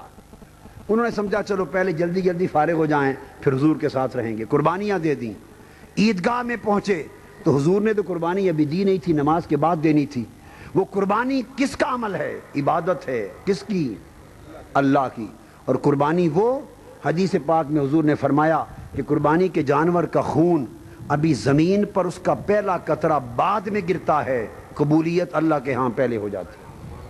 اتنا بڑا عمل اللہ کے ہاں قربانی دینے کا۔ وہ قربانی دے کر صحابہ کرام آئے، آقا علیہ السلام کی بارگاہ میں حضور خاموش تھے، آیت کریمہ نازل ہو گئی، فرمایا لا تقدموا بین یدی اللہ، ایمان والو لا تقدموا بین یدی اللہ ورسول، ایمان والو سنو، اللہ اور اللہ کے رسول پر پہل نہ کیا کرو۔ لا تقدموا بین یدی اللہ والرسول، اللہ اور اللہ کے رسول پر پہل نہ کیا کرو۔ اب رسول پر پہل تو ہو گئی تھی کہ حضور کی قربانی ابھی رہتی تھی، انہوں نے حضور سے پہلے دے لی، تو رسول پر پہل تو ہوئی، یہ بات تو سمجھ میں آتی ہے۔ اللہ پر کون سی پہل ہو گئی تھی؟ اللہ نے کوئی قربانی دینی تھی؟ بولو بھائی، اللہ نے قربانی دینی تھی تو اللہ کی قربانی سے پہلے قربانی دے بیٹھے، اللہ پر پہل کیسے ہو گئی؟ لیکن پہل مصطفیٰ پر، رسول پر ہوئی تھی، لیکن رب کائنات نے نہیں فرمایا لا تقدموا بین یدی الرسول، لوگوں رسول پر پہل نہ کیا کرو، یہ نہیں فرمایا، فرمایا لا تقدموا بین یدی اللہ ورسول، اللہ پر پہل نہ کیا کرو اور رسول پر پہل نہ کیا کرو۔ بتانا مقصود یہ تھا اگر رسول کے عمل پر پہل کرو گے یہ بے ادبی ہوگی، اور رسول پر پہل کرنا فقط مصطفیٰ پر پہل نہیں بلکہ خدا پر پہل کرنا ہے۔ جو رسول کی بے ادبی کرتا ہے وہ فقط بے ادبی رسول نہیں، وہ بے ادبی خدا کا مرتکب ہوتا ہے۔ گویا مصطفیٰ کی بے ادبی خدا کی بے ادبی ہے، تو پتہ چلا کہ مصطفیٰ کا ادب خدا کا ادب ہے۔ یہ قرآن مجید نے ایک اصول وضع فرما دیا۔ تو دین اور ایمان کے اندر مرکز و محور حضور علیہ السلام کی ذات پاک ہے، آقا علیہ السلام کی ذات پاک ہے۔ لوگوں اپنے ایمان کا مرکز ذات مصطفیٰ کو بنا لو، اور اپنی عشق اور محبت کی ڈوریاں حضور کے قدموں کے ساتھ جوڑ لو، اپنے اعمال کا مرکز حضور کی ذات پاک کو بنا لو، اپنے اخلاق کا مرکز حضور کی ذات پاک کو بنا لو، اپنے دین کی ترجیحات کا مرکز حضور کی ذات پاک کو بنا لو۔ اس ملک پاکستان میں پسند اور ناپسند کا مرکز مصطفیٰ کی ذات پاک کو بنا لو۔ کون سا قانون اور کون سا نظام چاہیے اس کے اپنانے اور رد کرنے میں مرکز و محور مصطفیٰ کی ذات کو بنا لو۔ کیا جائز اور کیا ناجائز ہے، کس کو لانا ہے کس کو نہیں لانا، اس کا فیصلہ مصطفیٰ کی ذات پاک کے حوالے سے کر لو۔ اگر ہمارا جینا مرنا، اٹھنا بیٹھنا، پسند ناپسند، زندگی اور آخرت کے سارے فیصلے مصطفیٰ کی ذات پاک کے ارد گرد گھومنے لگے تو اللہ کی عزت کی قسم ہماری پستی ختم ہو جائے اور دوبارہ اللہ کی طرف سے عزت اور عروج عطا ہو جائے۔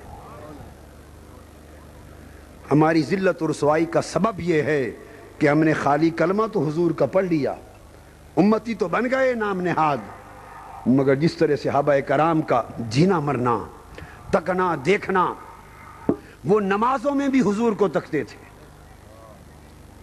نمازوں میں بھی ایک صحابی تھے، بخاری شریف میں صحابی تھے، وہ حضور کے پیچھے نہیں کھڑے ہوتے تھے، وہ ہٹ کر دائیں طرف ہٹ کر کھڑے ہوتے تھے۔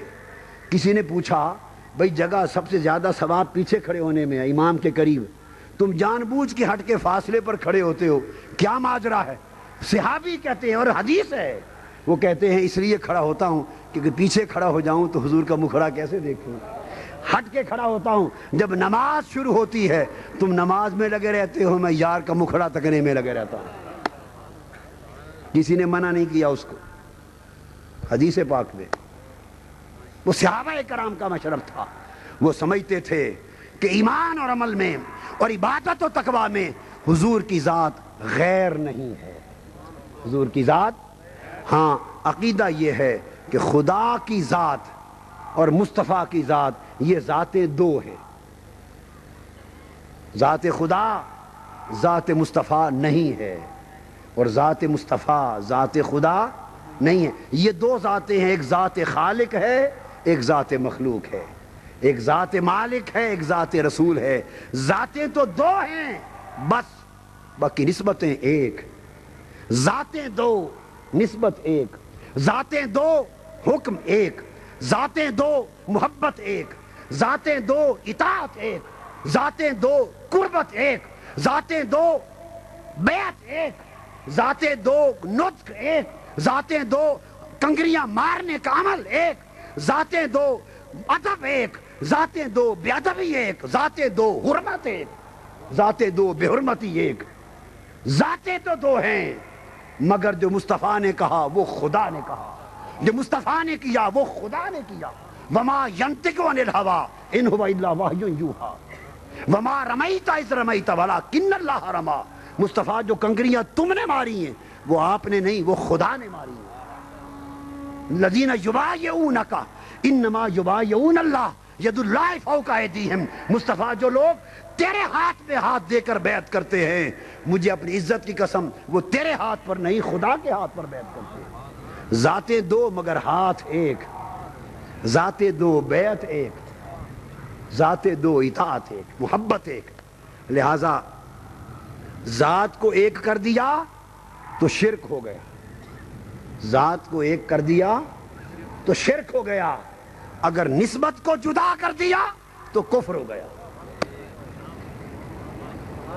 ذات کو ایک کر دیا تو شرک ہو گیا، اگر نسبت خدا اور نسبت مصطفیٰ کو جدا کر دیا، اب پھر سنیں، اگر خدا کو مصطفیٰ کہہ دیا تو شرک ہو گیا، یا مصطفیٰ کو خدا کہہ دیا تو بولیے شرک ہو گیا، اور اگر خدا کو مصطفیٰ سے جدا کہہ دیا تو کفر ہو گیا۔ بولیے کدھر جاتے ہو؟ مصطفیٰ کو خدا کہہ دیا تو شرک ہو گیا، مگر خدا کو مصطفیٰ سے جدا کہہ دیا تو کفر ہو گیا۔ اس لیے ہمیں چاہیے کہ ہم مقام رسالت کو سمجھیں، مقام مصطفیٰ کو سمجھیں، اور دین اور ایمان میں آقا علیہ السلام کی ذات پاک کی اہمیت کو سمجھیں۔ اگر یہ بات سمجھ میں آ جائے، امت میں جھگڑے، فتنے، فساد سب ختم ہو جائیں، سب۔ اور یہ سمجھ میں کیسے آئے گی بات؟ ایک ذوق کی بات کہتے ہیں، سمجھ میں کیسے آئے گی وہ بھی سن لو۔ ایک مشرب ہے معافی کے ساتھ، میں اپنی طرف اشارہ کرتا ہوں، ایک مشرب ہے مولویوں کا، روکھے مولویوں کا، ایک مشرب ہے فقیروں کا، عاشقوں کا۔ کیا؟ اور یہ طریقہ سمجھنا ہے تو حضرت زلیخا سے سمجھو کہ بات سمجھ میں کیسے آئے گی۔ سمجھو زلیخا سے، جب وہ حضرت یوسف پہ عاشق ہو گئیں تو مصر کی ساری عورتیں تانا دینے لگیں۔ کیا؟ تانا، جدھر جائیں تانے ہی تانے، زبانیں کھل گئیں، تانے لگتے تھے۔ دیکھو اپنے ہاتھ کے خریدے ہوئے غلام پہ عاشق ہو گئی، اپنے غلام پہ عاشق ہو گئی، کل لڑکا خرید کے بازار سے لائی تھی خود عاشق ہو گئی، عزیز مصر کی بیوی، وزیر کی بیوی، بادشاہ کی بیوی عاشق ہو گئی غلام پر، ہر طرف تانے ہی تانے، وہ تو چلنے کی نہ رہی۔ بڑی پریشان ہوئی زلیخا، اب کیا کروں؟ ادھر جائے لوگوں سے پوچھے، متاں والے مینوں متاں دے میں، ہائے ہائے، وہ متیں لیتی، کیا کروں کیا کروں، تانے ملتے ہیں۔ اس کی خوش نصیبی، یہاں میں جملہ ایک بولا کرتا ہوں، خوش نصیبی کہ وہ جو نصیحت لینے کے لیے پھرتی تھی کہ کوئی راستہ بتا دے کہ تانوں سے جان کیسے چھوٹے، خوش نصیبی کہ کسی فتویٰ باز مولوی کے ہاتھ نہیں چڑھ گئی۔ اگر فتویٰ باز مولوی کے ہاتھ چڑھ جاتی تو وہ مولوی صاحب کہتے زلیخا یہ بھی کوئی بات ہے، تانے دیتی ہیں، لے ان کو بلا اور مناظرہ اکٹھا کر، ہم بھی کتابیں لے کے آتے ہیں، صندوق وہ بھی لے کے آتے ہیں، ہم ثابت کر دیتے، مناظرے میں ڈال دیتے، جھگڑے میں ڈال دیتے۔ پھنسی نہیں، خوش نصیب تھی، کسی فقیر کے ہاتھ آ گئی، کسی، ویسے سمجھانے کو بات کہہ رہا ہوں، کسی عاشق اور عارف اور فقیر کے ہاں چلی گئی۔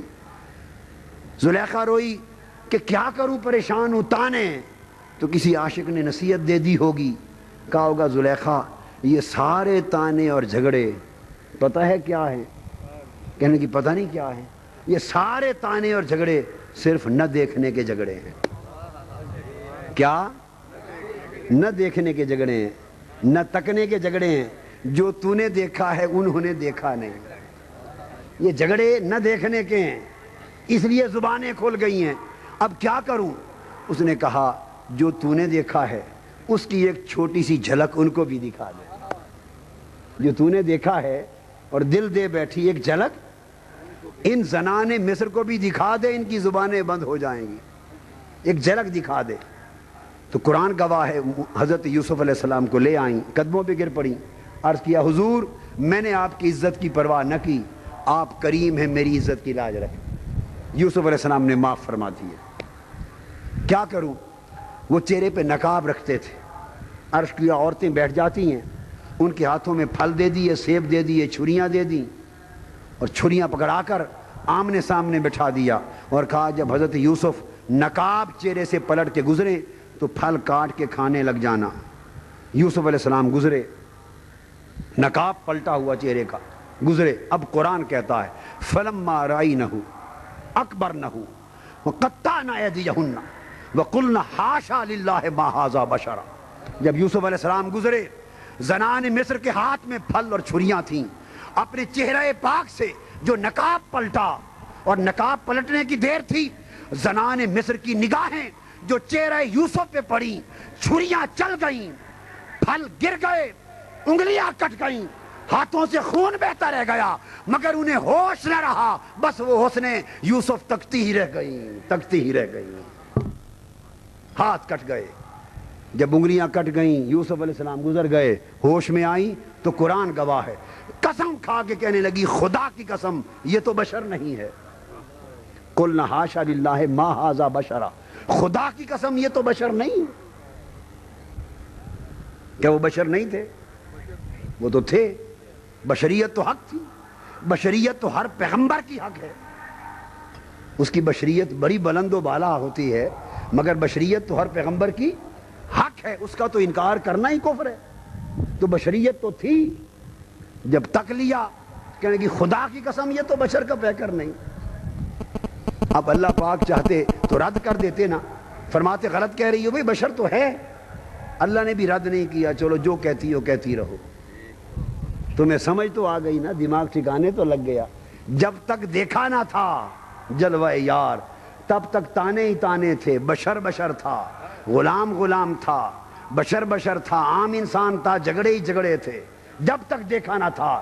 جب ایک پردہ اٹھ گیا اور جھلک یار کی تکلی، پھر بشر بھی نہ رہا، پھر جھگڑے بھی نہ رہے، پھر چپ ہو گئے۔ وہی پیر مہر علی شاہ صاحب کے بقول، چپ کر مہر علی اتھا جا نہیں بولن۔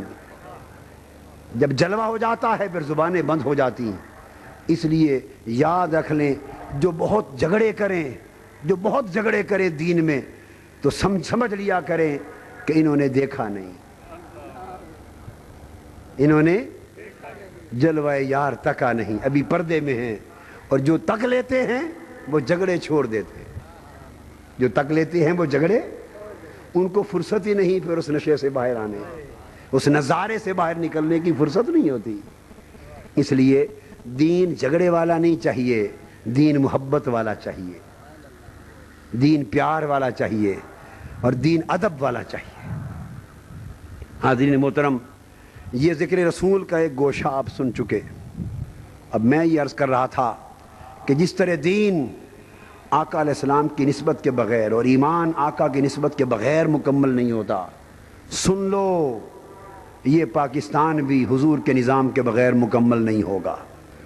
1947 میں جب پاکستان بنا تو ہم نے ایک وعدہ کیا تھا، اللہ سے وعدہ کیا تھا کہ پاکستان کا مطلب کیا، لا الہ الا اللہ، وعدہ کیا تھا۔ اللہ نے کلمہ مصطفیٰ کے نام پر پاکستان ہمیں دے دیا۔ آج 52 برس گزر گئے، اس ملک پر جاگیرداروں کی حکومت رہی، پھر سرمایہ داروں کی حکومت آئی، پھر مل جل کر جاگیردار، سرمایہ دار، سردار، وڈیرے، لٹیرے، سمگلر، بدعنوان سیاستدان اور حرام خور حکمران اس ملک پر مسلط ہو گئے۔ کلمہ مصطفیٰ بھول گیا، اللہ سے کیا ہوا وعدہ بھول گیا۔ پاکستان جس مقصد کے لیے بنا تھا، جس مقصد کے لیے قربانیاں دی گئی تھی، وہ قربانیاں گئیں۔ لاکھوں لوگ ہجرت کر کے، تجارت، کاروبار، گھر بار چھوڑ کر ایک خوبصورت پاکستان کا نقشہ آنکھوں میں سمائے سرحد کے پار ادھر آئے تھے۔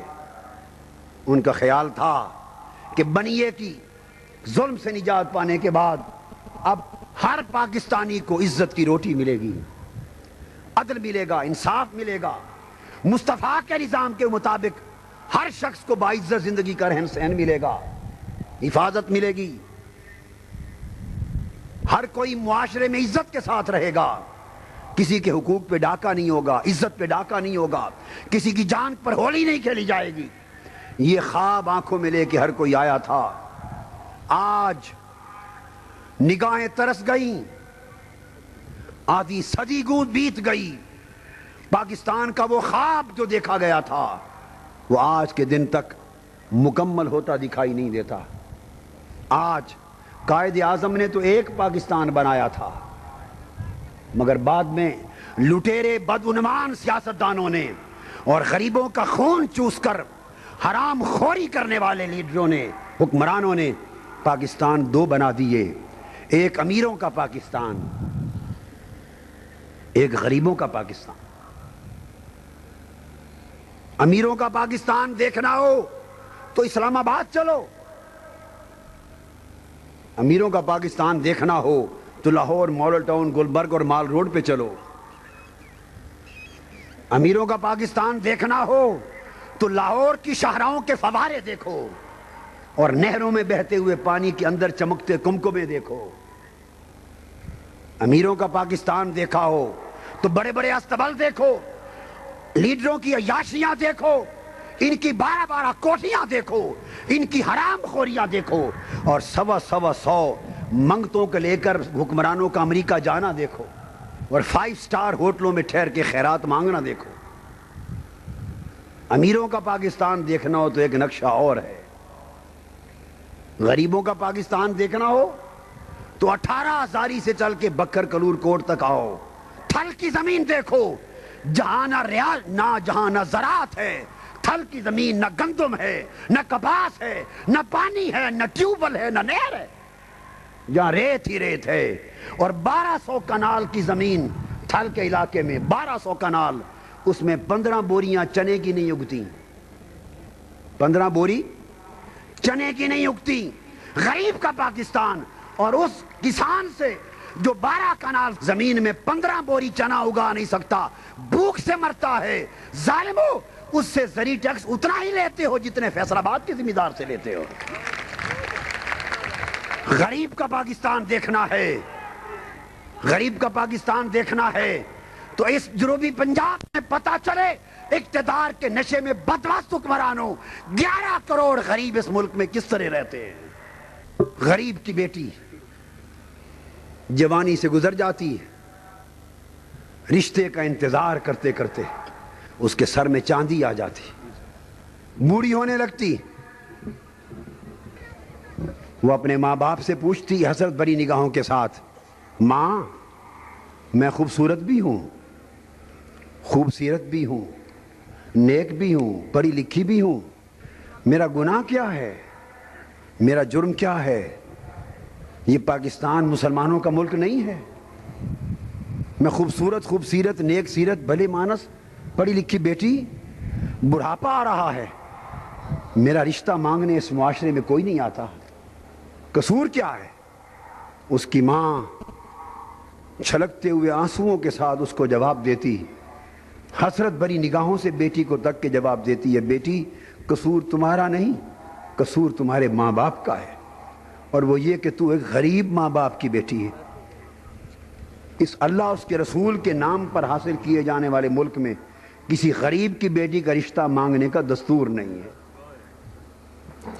آج 11 کروڑ غریب تھلوں، صحراؤں، دیہاتوں میں قسم پرسی اور غربت کی آگ میں جلنے والے غریب پوچھتے ہیں ہمارا پاکستان کدھر گیا؟ یہ تو بڑوں کا پاکستان ہے. غریب پوچھتا ہے ہمارا پاکستان کدھر گیا؟ غریب کے خون پسینے کی کمائی کھا کر سیاستدان آج حکمران بنے ہیں، مگر اس غریب کو اس کا جائز حق دینے کو تیار نہیں. کسانوں کو اس حکومت نے مار ڈالا، ان کا جینا دوبر کر دیا. غریب ذمہ دار اور کسان بے تحاشا گندم اگاتا تھا. ایک وقت تھا کہ گندم پاکستان کی ضرورت پوری ہونے کے بعد ہم پاکستان سے باہر دوسرے ملکوں کو بھیجتے تھے. اس 1982 میں ایران کو بھیجی تھی، باہر بھیجتے تھے. آج عالم یہ ہے کہ گندم ہماری اپنی ضرورت پوری نہیں کرتی. وجہ کیا ہے؟ وجہ یہ ہے کہ حکومت کسان سے وعدہ کرتی ہے، کسان سے وعدہ کرتی ہے کہ تمہیں 300 روپے من گندم کی قیمت دیں گے، 750 روپے بوری دیں گے گندم کی. یہی وعدہ کیا تھا نا. جب دینے کا وقت آتا ہے تو 240 روپے من کے حساب سے دیتی ہے. یہ 600 کے قریب جا بنتا ہے. 230 روپے کے قریب کسان کی اپنی لاگت ہے فی من. اس غریب کو بچتا کچھ نہیں.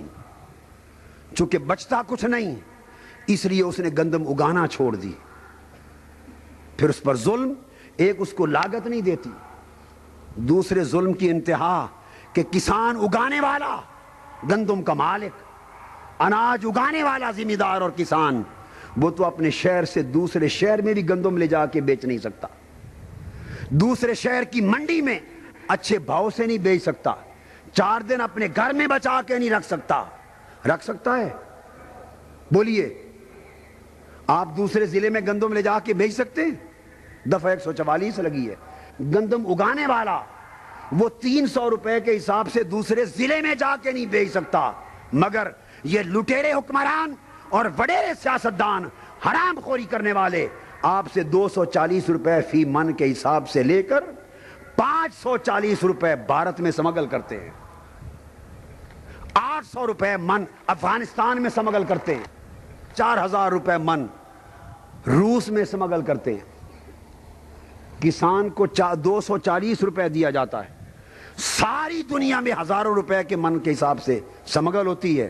سمگلنگ کر کے یہ پیسے اپنی جیب میں ڈالتے ہیں، مگر اس قوم کے لیے اناج اگانے والے غریب ذمہ دار اور کسان کی جیب میں اس کا حق تک دینے کے روادار نہیں.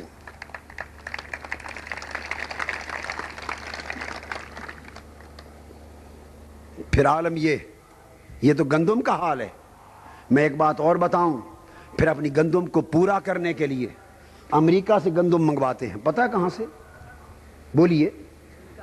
میں بتاؤں، وہ علماء، وہ مذہبی جماعتیں جو نظام مصطفیٰ اور اسلام کی امید لے کر ان حکمرانوں کے پیچھے چمٹی ہوئی ہیں، ان کی آنکھیں کھل جانی چاہیے کہ ان کا کردار کیا ہے اور ان سے کیا توقع رکھتی ہے کہ وہ نظام مصطفیٰ لائیں گے. اس غریب کسان سے 240 من گندم بٹورتے ہیں اور کمی اس کو 300 بھی نہیں دیتے، اس کو 350 دینے کو تیار نہیں، اس کسان کو 400 دینے کو تیار نہیں، اور کمی پوری کرنے کے لیے گندم امریکہ سے منگواتے ہیں اور امریکہ کے کسان کو 500 روپے من دیتے ہیں. امریکہ والے کسان دا بوتھا سونا ہے، ایک کسان غریب دا بوتھا کالا ہے، وہ دا سونا ہے، چٹا ہے، اس کو 500 روپے دیتے ہیں، اس کو 240 دیتے ہیں. ظالم، دو رنگی چھوڑ دے، یک رنگ ہو جا، سراسر موم یا پھر سنگ ہو جا. میری دھرتی کا کسان یہ میرا بادشاہ ہے، میری دھرتی کا کسان میرا بادشاہ ہے، یہ تاجور ہے، یہ دنیا کو بنانے والا، پاکستان کو سنوارنے والا، گھر گھر اناج پہنچانے والا، یہ دھرتی کا مالک ہے. تم اگر اس کو اس کا حق نہ دو اور باہر کہ لوگوں کو 2 گنا قیمت دو، ہم تمہیں پاکستان دشمنی کرنے کی مزید اجازت نہیں دیں گے. اور تمہیں یہ بھی معلوم ہے کہ باہر 500 فی من کیوں دیتے ہیں؟ یہ بھی معلوم ہے امریکہ سے. اگر حقائق معلوم ہوتے تو یہ ہستہ حالی کیوں ہوتی؟ وہ کمپنیاں بھی حکمرانوں کی اپنی ہیں، رجسٹر وہاں کروا رکھی ہیں اوروں کے نام پر. وہاں سے جو 500 روپے فی من خریدتے ہیں وہ بھی اپنی کمپنی سے خرید کے پیسے اپنی جیب میں ڈالتے ہیں. ظلم کی انتہا ہے. اس غریب کسان کو گنا اگانے پر 30-35 روپے فی من وعدہ کیا گیا تھا کہ گنے کی قیمت یہ دیں گے. کیا تھا یا نہیں؟ اور دینے کا وقت آیا، دیا نہیں ابھی تو 20-25 پر اتر آئے. اس میں بھی 3-4 روپے کنڈے والا کھا جاتا ہے. اس غریب کو گنا اگر قسمت میں قیمت ملے تو 18-20 روپے فی من ملے گا. وہ گنے بک گئے، غریب کسان سے لے لیے گئے، ان گنوں کی شوگر بن گئی اور چینی واجپائی کو چلی گئی. انڈیا والے چینی کھا رہے ہیں ہندو، اور اپنی دھرتی کا کسان ابھی تک اس گنوں کی قیمت نہیں ملی ان کو.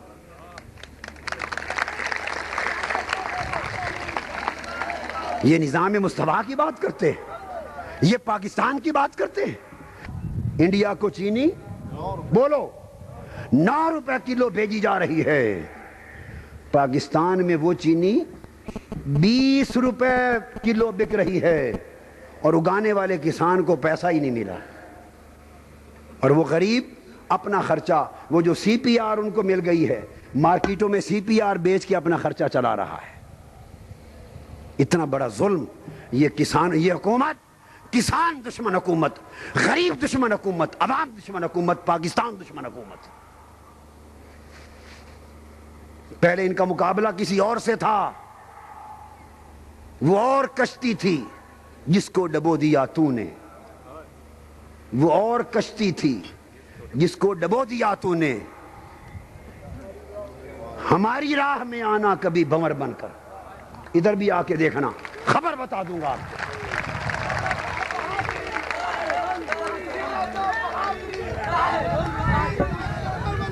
اب مقابلہ مصطفیٰ کے غلام سے ہے، اب کالی کملی والے کے غلام سے ہے، اور یہ غلام اب نہ ڈرنے والا ہے نہ بکنے والا ہے، اور میں وہ حقائق پوری قوم کو بتا دوں گا کہ دنیا دنگ رہ جائے گی۔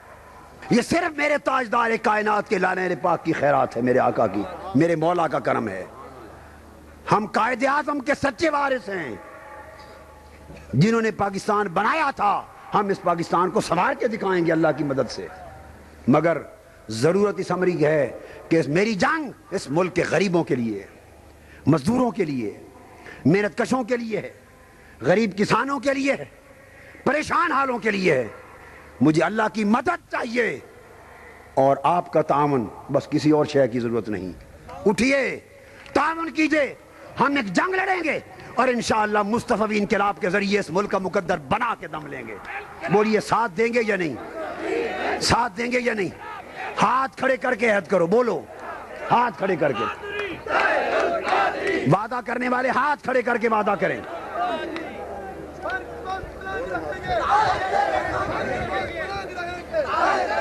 اللہ رب العزت کی مدد و نصرت سے انشاءاللہ میں نے یہ اعلان کیا ہے، آخری دو جملے تین سن لیں، اس پروگرام کے اندر اعلان کیا ہے، ہم اپنے دور میں، میں نے پلاننگ کر لی ہے، فائل ورک مکمل کر لیا ہے، اور کاغذ اور فائل تیار کرنے کے بعد اعلان کر رہا ہوں، پلان تیار کر کے آیا ہوں۔ جتنے غریب لوگ ہیں سنو، جو گھر نہیں بنا سکتے، یہ حکومت اور ریاست کی ذمہ داری ہوگی ملک کے ہر غریب بے گھر کو بغیر قیمت کے، بغیر پیسہ لیے گھر بنا کر چابی اس کے ہاتھ میں دیں گے۔ بے روزگاروں کا روزگار، مکان، تعلیم، علاج غریبوں کا مفت ہوگا، اور بے روزگاروں، لاکھوں بے روزگاروں کے لیے میں نے بے روزگار فورس بنانے کا اعلان کر دیا ہے، بے روزگار فورس کا اعلان کر دیا ہے بے روزگاروں کے لیے۔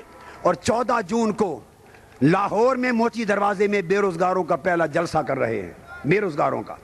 اس میں نئی تاریخ دوں گا حکومت کو، اور حکومت سے مطالبہ کروں گا کہ فلاں تاریخ تک میں مہلت دیتا ہوں، یا بے روزگاروں کو روزگار دے دو، یا اس تاریخ کو بتاؤں گا کہ بے روزگار اپنے لیے حق کیسے چھینیں گے۔ زندگی بھیک سے نہیں ملتی، زندگی بڑھ کے چھینی جاتی ہے۔ اٹھو، اب جنگ لڑنے کا وقت ہے، اپنا حق چھیننے کا وقت ہے، نظام بدلنے کا وقت ہے، ظلم کا تخت الٹنے کا وقت ہے۔ اس وقت تمہیں ڈرنے کی ضرورت نہیں۔ ڈرتے کس سے ہو؟ ڈرتے رہے تو مقدر نہیں بدلے گا۔ لوٹنے والے لوٹتے رہیں گے، کھانے والے کھاتے رہیں گے۔ کہیں وہ وقت نہ آ جائے کہ پاکستان کی کشتی خدا نہ خواستہ ڈوب جائے۔ جو کشمیر کو ذبح کر رہے ہیں، جو واجپائی سے دوستیاں بنا رہے ہیں، ادھر بم چل رہے ہیں، گولہ باری ہو رہی ہے، کشمیر کی سرحدوں پر لاشیں گر رہی ہیں، اور وزیر اعظم آپ کا روزانہ لاہور میں کرکٹ کھیلتا ہے، سرحدوں پر لاشیں گرتی ہیں، وہ کرکٹ کھیلتا ہے۔ سوچنے کی بات ہے کہ ماجرا کیا ہے۔ واجپائی بم گراتا ہے، یہ سرتاج عزیز کو گرا رہا ہے دہلی کے لیے جائیں جواب میں، بموں کے جواب میں۔ اتنی بزدلی، پاکستانی قوم غیرت مند قوم تھی، مگر بین الاقوامی ایجنڈے کے تحت اس قوم کا اور کشمیر کا ملک کا سودا ہو رہا ہے۔ یہ غریب قوم اٹھے گی، مصطفیٰ کے غلام اٹھیں گے، اور فرزندان اسلام اٹھیں گے، اور انشاءاللہ اس دھرتی کی تقدیر اللہ کی مدد اور حضور کے نالین پاک کے صدقے غریب عوام کے انقلاب کے ذریعے بدل جائے گی۔ مستعد ہو جائیں، عہد کر لیں، میرا پیغام گھر گھر پہنچا دیں، کریا کریا پہنچا دیں، انقلاب کی شمع روشن کریں، جھنڈے چھتوں پر لگائیں، اور ٹکرا جائیں ہر ظلم کے ساتھ۔ ظلم کی دیواریں گر جائیں گی، آخری فتح اس ملک کے غریب کی ہوگی، غریب کی ہوگی، غریب کی ہوگی۔ والسلام علیکم۔